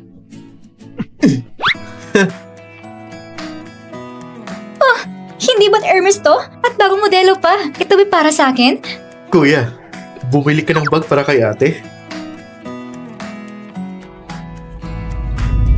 Bibigyan ako ni Kenzo ng regalo? Ako... Kuya, ikaw rin bumili ng regalo para kay ate? Ikaw rin? Kanyan, ikaw rin bumili ng regalo para kay ate? Ito lahat? Ikaw ang bumili? Kuya, hindi ko sinasadyang mas marami akong binili kaysa sa'yo. Nagkakamali lang kayo. Ang bag na to, regalo ito para sa kasamahan ko sa trabaho. Tama nga, walang dahilan. Bakit bibili pa si Kenzo ng bag para sa akin? Nahuli yung puso ng kalawang kuya, ngayon pati si Kang yan, nahulog din sa kanya. Ang babaeng ito, talagang marang manloko. Oy, sandali! Saan ka pupunta, Wanwan?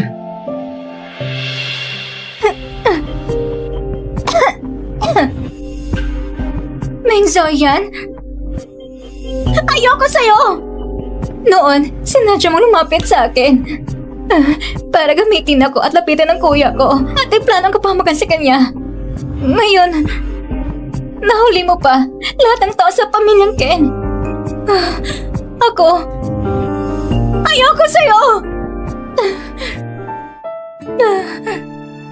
Kasalanan ko lahat. Kung hindi ako, paano mangyayari na masaktan ng pamilyang Ken? Lahat sila nahulog sa panila ng masamang babae nito. Kasalanan ni Ming Zhao yan ang maldita. Kung hindi dahil sa kanya, kung hindi dahil sa'yo, hindi sana mabigo ang plano ko. At wala pa ang pangmatagalang ticket ni Kin Juan. Kasalanan mo yan dahil bobo ka! Hindi mo malang maalis ng maayos ang WeChat chat records. Pero, pati ang papa ko natalo rin sa kanya. Talagang ang hindi basta-bastang babaeng ito.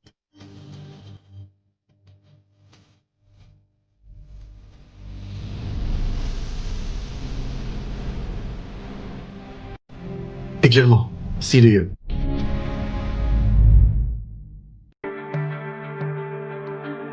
Oh, tignan mo, sino yan? Kin Juan?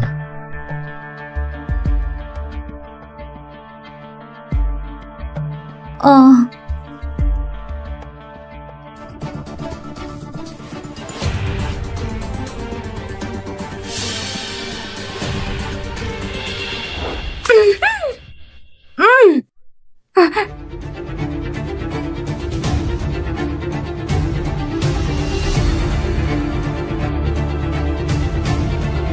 Gising ka na? Aze? Sushi-ji? Anong balak ninyo?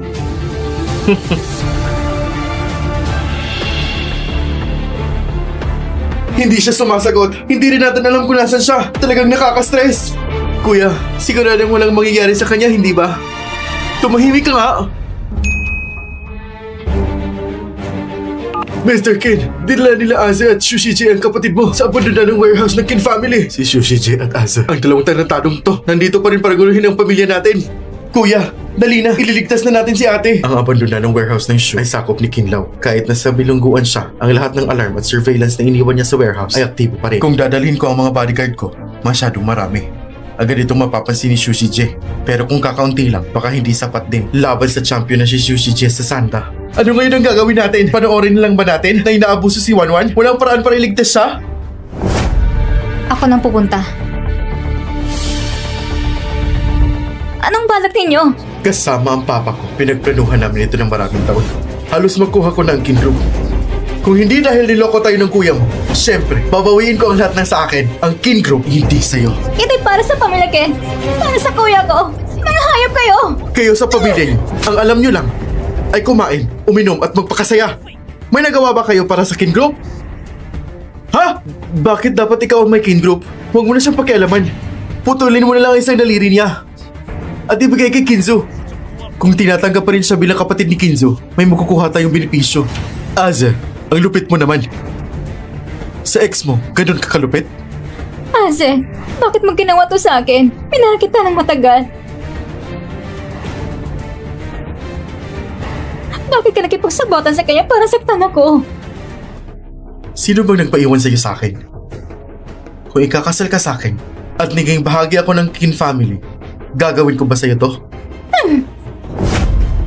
Kung alam ko lang ng ganito ka, hindi sana ako nakipagrelasyon sa'yo noon. Sayang, huli ng pagsisisi. Hawakan mo siya. Ako nang kikilos.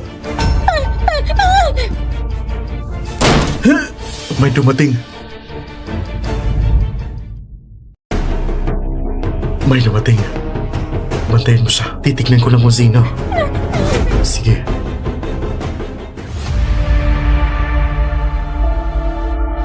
Kinzo! Ang lakas mo naman! Nag-iisa ka lang pumunta. Kinuan! Tignan mo, gaano katindi ang kuya mo. Perfect timing! Kung hindi babalik ng kuya mo ang kumpanya sa akin, paiiwanan ko siya na personal na makita ang kanyang kapatid na nagdurusa. Kuya, huwag mo kong pansinin. Umalis ka na. Huwag kang lumapit! Kung lalapit ka, papatin ko siya! Pakawalan mo si Susie J! Kinhuan, hindi mo alam tama at mali. Palagi nagkipagtunggali ka sa akin sa kinhouse. Hinahawakan mo siya para takutin ang kuya niya. Bakit? Akala mo ililigtas kong buhay niya? Hinahawakan mo siya para natakutin ang kuya niya. Bakit? Akala mo ba na ililigtas kong buhay niya? Dahil nga narito ka, kayong dalawa, hindi ba para iligtas si Kinuan? Pumunta ako dito para lang hindi masagan ang aking interes. At saka, sabi ninyo, kayong dalawa ay ginagamit si Kinhuan para makuha ng pakinabang sa Kinhouse. Bilang misis ng Kinhouse, hindi ko hayang maalis ang aking mga pag-aari. Mengzaw yan. Ang talas na babaeng to! Ah!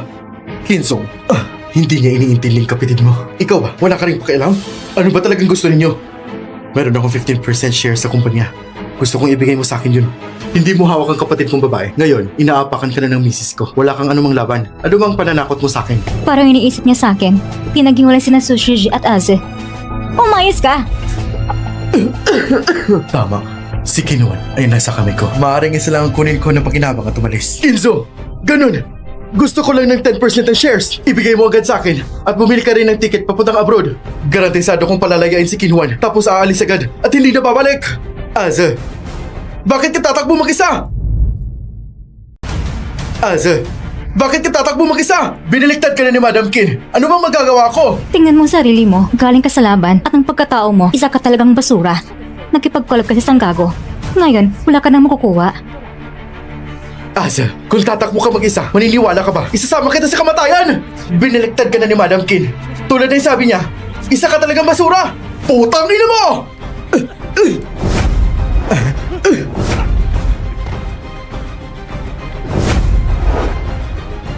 Kinuan, ayos ka lang ba? Ayos na po, kuya. Ibigay mo ang lubid. Itatali ko sila. Tapos tumawag ka ng pulis.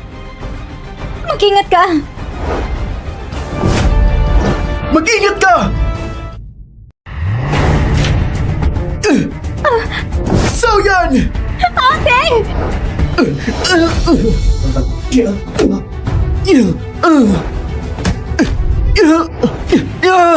So yan! Ate! Magaling ka ha? Pero hindi ka immortal. Natalo din kita! Hindi mo ako matatalo! Kinuan, tumawag ka ng ambulansya at ng mga pulis! Zoyan! Zoyan! Mamamatay na ba ako? Mukhang nakanak mamatay sa kutsilyo ng iba. Zoyan, bilisan mo! Kaya mo pa yan!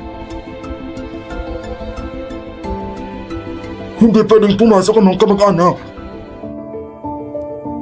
Kuya, sisigurahan niyo pong iligtas si ate, hindi ba? Magiging maayos lang siya.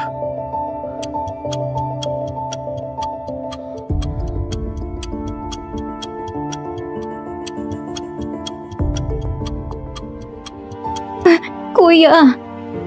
Walang problema. Siguradong magiging maayos siya. Oo.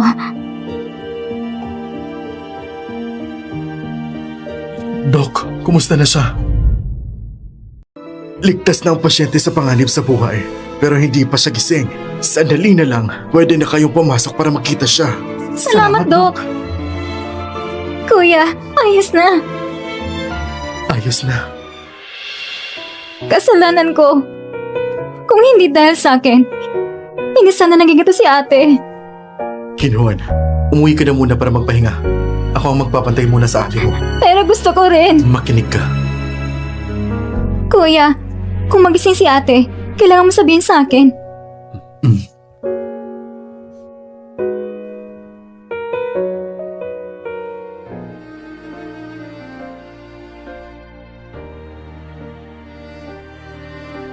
Bakit hindi ko napansin noon na sobrang payat at late mo pala?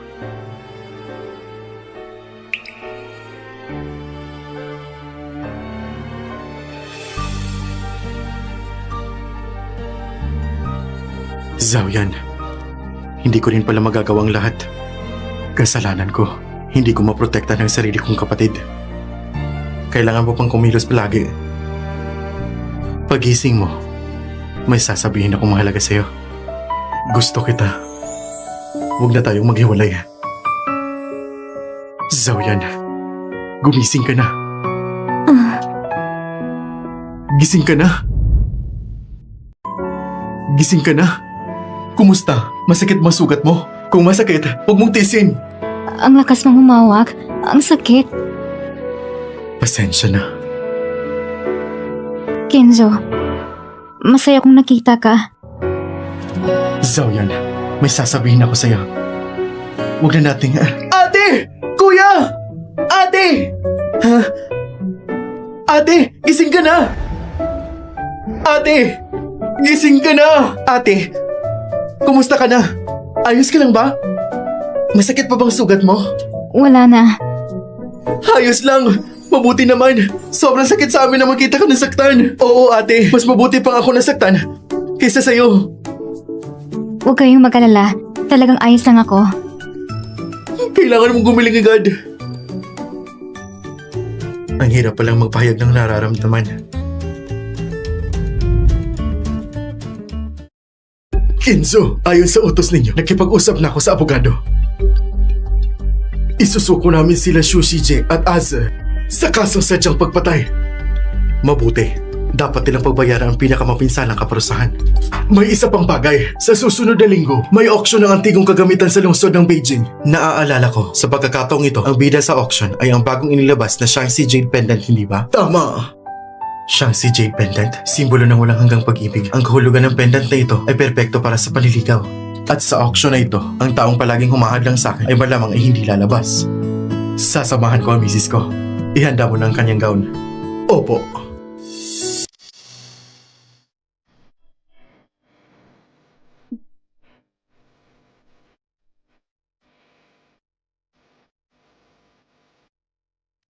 Oo. Yung mga shareholders na dati nakatayo kay King Lau, naibalik na lahat ng shares, hindi ba? Opo. Lahat ng natitirang issue ay nalutas na. Sige. Ayusin mo na kung ilan ang shares at assets ko. Opo.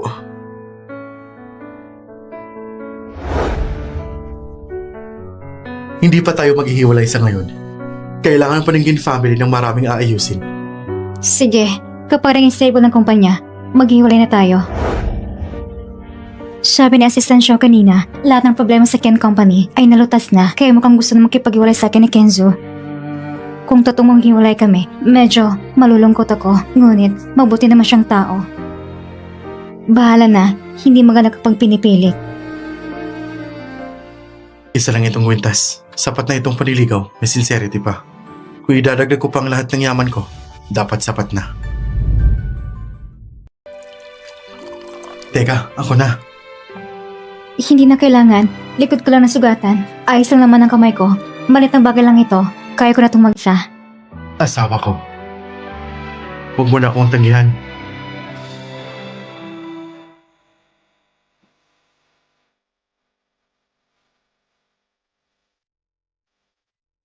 Halika.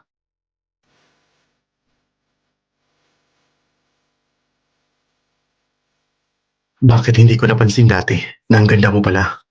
Bakit ako tinitingnan ng ganito? Baka gusto niyo makipag-iwalay? Palagi mo kong tinitingnan. May gusto ka bang sabihin sa akin? Nahuli na ako. Maghintay ka na lang. Paglabas mo ng ospital, dadalhin kita sa isang auction. Pagkatapos ng auction, saka ko sasabihin. Sa auction? Anong balik ni Kenzo? Sige, papayag ako.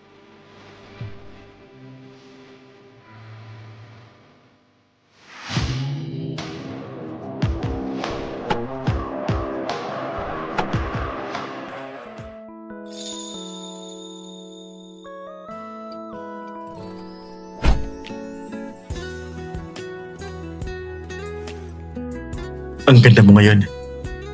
Salamat. Huwag kang gumalaw.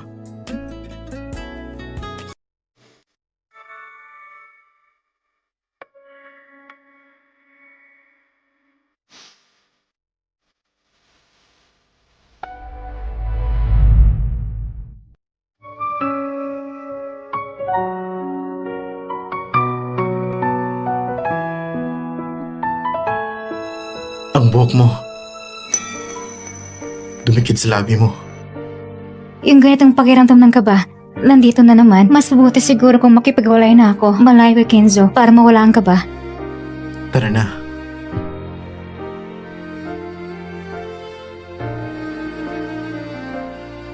Ay, narinig mo ba? Sa auction ngayon, si Ming Zhao yan ay sasama kay Kenzo. Ang babaeng ito, si Ming Zhao yan, walang hiya talaga. Dati, pinaghirapan niyang pakapasok sa kama ni Kenzo. Ngayon naman, walang konsensya na dumikit sa kanya at isinama pa sa auction. Kung hindi siya ang dapat ikasal kay Kenzo noon, dapat si Meng Meng. Pero nakalipas na yon. Meng Meng, mabuti kang tao. Kung ako ang nadami sa arranged marriage, ipapakain ko sa ng balat niya. Hintayin mo lang. Sa auction ngayon, siya kong painggitin si Ming Zhao yan at ipaparamdam sa kanyang galit ko. Mr. Ken! Mr. Ken! Mr. Lee. Matagal na tayong hindi nakita, Mr. Ken! Oo, matagal na, Mr. Wang. Ano ang pinagkakabalahan mo kamakailan? Gusto kong pumunta doon at tignan ang mga exhibit. Huwag kang lalayo.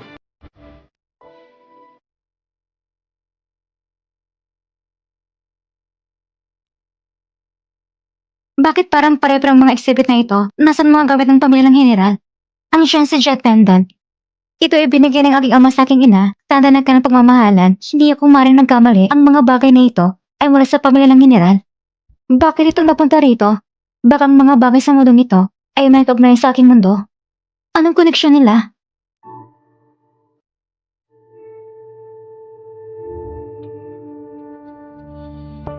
Miss Ken.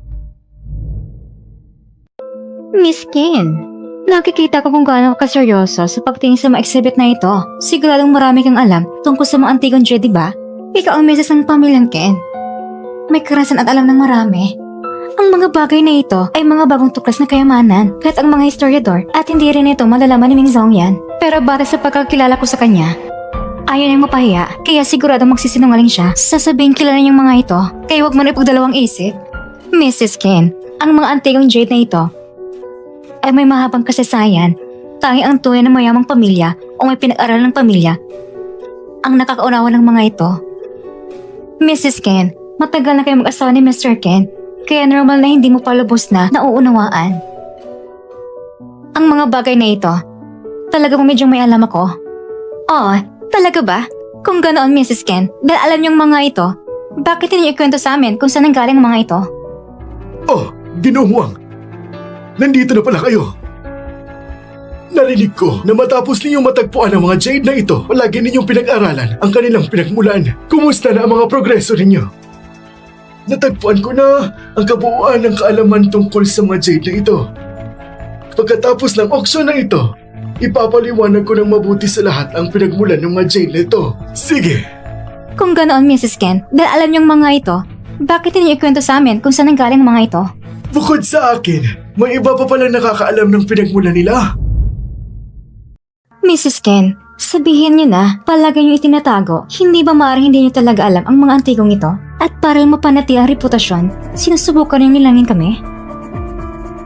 Ang Shanxi Jet Pendant ay mula sa panahon ng Silangang Tang, isang general na nagangalang Meng Yan ang nabigay sa kanyang asawa bilang tanda ng pagmamahalan. Ang bagay na ito ay napunta sa kanyang anak na babae na siyang unang babaeng general na Silangang Tang. Ang mga exhibit dito ay galing sa tahanan ng General Meng. May ilan ay pamana pa. May ilan ay regalo mula sa emperador. Ang sinasabi niya ay kapareho ng resulta ng aking pananaliksik. Talagang alam niya ang pinagmulan ng mga bagay na ito. Bakit kayo natatawa? Mrs. Ken, ang galing mo namang mag-imbento.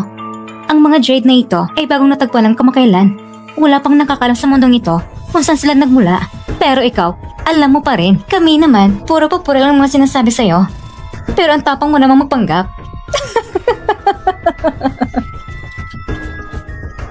Pasensya na, Mrs. Ken. Nagbibiro lang kami sa'yo.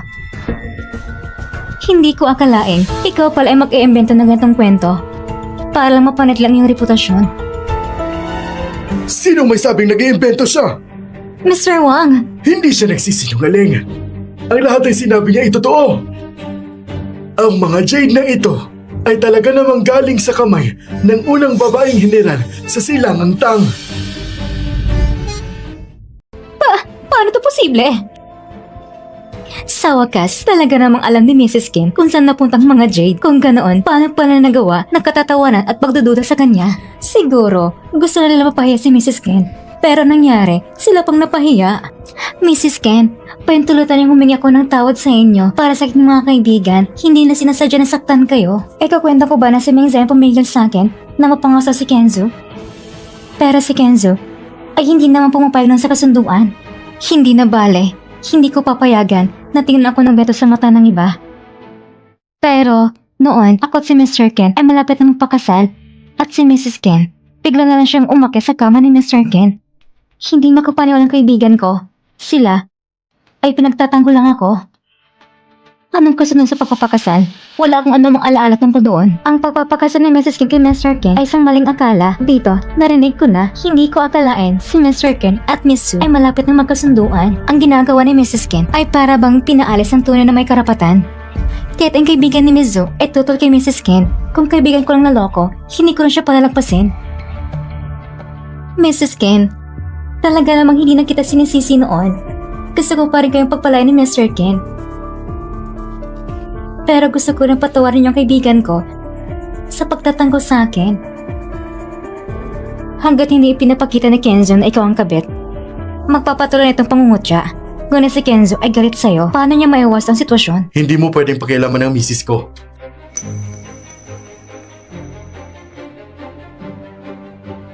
Mr. Ken, bakit nandito si Kenzo? Ayos ka lang ba? Sabi ni Mizu, naggusto niya sana makipagsundo sa'yo at ako ang sumisira sa plano ninyo. Mr. Ken, hindi yung ibig kong sabihin. Miss Zhu, totoo ang iyong ama ay humingi sa akin ng isang kasunduan. Ngunit agad ko itong tinanggihan. Kailan ba natin naging tiyak na magpakasal at pinag-usapan pa ang kasal? Sa wakas, hindi na pumayag si Mr. Ken sa kasunduan. Kung ganon, si Miss Zhu kanina, paano niya nasabing hindi na niya sinisisi si Mrs. Ken? Meng Meng, hindi ba sabi mo na si Mr. Ken ay nagkipagsunod sa'yo sa papapakasal? Ano ba talaga na nangyayari? Ang nangyari kanina, Miss Zhu, ay seryosong nakaapekto sa reputasyon ng aking asawa. Tiyak nakakausapin ko ang iyong ama ng maayos. Huwag mo nakausapin ng aking ama. Pasensya na, Mr. Ken. Ang tungkol sa pagpapakasal ay dahil sa aking kayabangan. Nagsinungaling ako. Patawad po. Ang dapat mong hingan ng tawad ay ang aking asawa. Pasensya na, Mrs. Ken. Miss Zhu, tandaan ang aral ngayong araw. Kung muli kong marinig na may nangungutya sa aking asawa, hindi ko ito palalagpasin. Magpapawalang bisa na kami. Bakit pinaprotektahan pala ako ni Kenzo? Sandali! Master Wang, may problema ho ba? Mrs. Ken, curious lang ako. Paano mo nalaman ang mga pinagmulan ng mga Jade na ito? Paano ko ba ipapaliwanag? Sasabihin ko ba na ako ay si General Meng? Ako... Ganito. Basta sasabihin mo lang sa akin kung paano mo nalaman ang pinagmulan ng mga Jade na ito. Ipapasa ko ang Shangxi Jade Pendant sa iyo, Mrs. Ken. Talaga? Mr. Wang, hindi ba delikado yun? Anong delikado? Isa lang itong piraso ng Jade. Ipinapasa ko na sa iyo. Pero kung binigay mo ang pendant, ano naman ang may bibigay ko? Salamat, Mr. Wang. Sa totoo lang, malalaman ko talagang pinagmulan ng pendant na ito. Ito ay dahil... Ako inaapo ni General Meng. Alam mo naman, ang apelyido ko rin ay Meng. Hindi ko man nakita ang mga Jade na ito mula sa mga nakakatala sa aming pamilya, kaya ko lamang nalaman ang pinagmulan nila. Ikaw ay inaapo ni General Meng? Kahanga-hanga. Kahanga-hanga talaga. Sayang lang, si General Meng sa murang edad pa lamang namatay na sa digmaan. Namatay sa digmaan? Ito ang tala tungkol sa akin. Sige na nga, mas pipiliin kong ako mismo ay mamamatay sa digmaan kaysa mamamatay sa kamay ng aking pinakakatiluang vice general. Sinuri ko na siya dati. Hindi talaga siya inaapo ni General Ming. At higit pa rito, talaga namang pagkatapos ko mawalan ng malay, nagbago siya. Talaga bang siya pa rin ang dating Meng Zhaoyan? Kahit na siya nga ba ang dating Meng Zhaoyan, ang pinakamalaga ay ang kasalukuyang siya ay aking minamahal.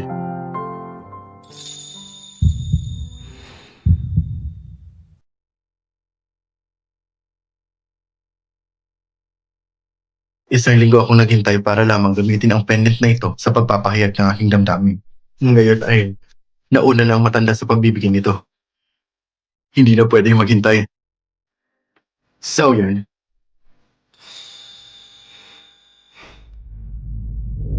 May isang napakalagang bagay akong nais paalam sa'yo. Pagkatapos ng auction, tutungo na si Kenzo para i-file ang diborsyo. Ako? Kuya!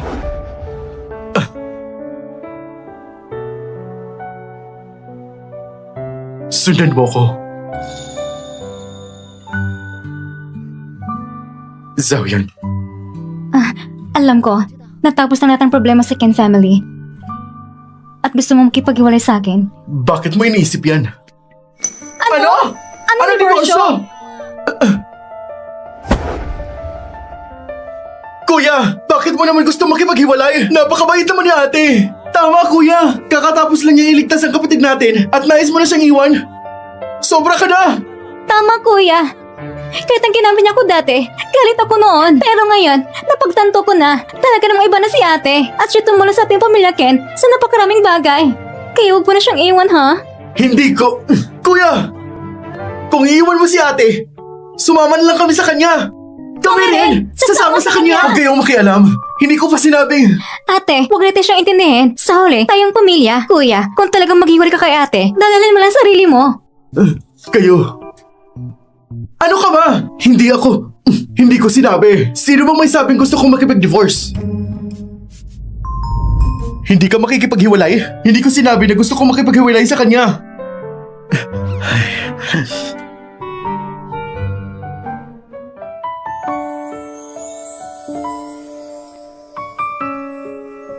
Xiaoyan, gusto kong sabihin sa'yo na gusto kita. Huwag mo akong iiwan. Manatili ka sa pamilyang Ken at ipagpatuloy ang pagiging asawa ko. Ayos ba? Seryoso ka ba? Dati, ang bahagi ng kumpanyang Ken at ang aking mga ari-arian ay ang pinakamahalaga sa akin. Pero ngayon, gusto kong ipagkaloob ang lahat sa'yo. Dahil sa akin, wala nang mas mahalaga kaysa sa'yo. Itong pendant na ito, gusto ko ring mabili at ibigay sa'yo. Ngunit hindi ko inaasahan mauunahan ako. Narinig ko ang pendant na ito ay simbolo ng walang hanggang pag-ibig. Xiaoyan, ito rin ang nais kong sabihin sa'yo. Kaya, handa ka bang tanggapin ako? Gusto ako ni Kenzo. Gusto kong makatiyak na isang bagay. Ano yun? Ayaw mo ba talaga akong iwan? Kung sasabihin kong nagusto kita, masaya ka ba? Kapag nahawakan kita, nababahala ka ba sa puso mo? Ate! Mahal mo talaga siya! Kaya, gusto mo bang manatili? Gusto ko. Napakagaling! Asawa ko. Mula ngayon, lahat na sa pamilyang Ken ay sa'yo na. Ako rin ay sa'yo na. Pero, may isang bagay akong gustong matiyak. Ano yon? Kapag hinawakan mo ko, talaga bang nababahala ako sa puso mo?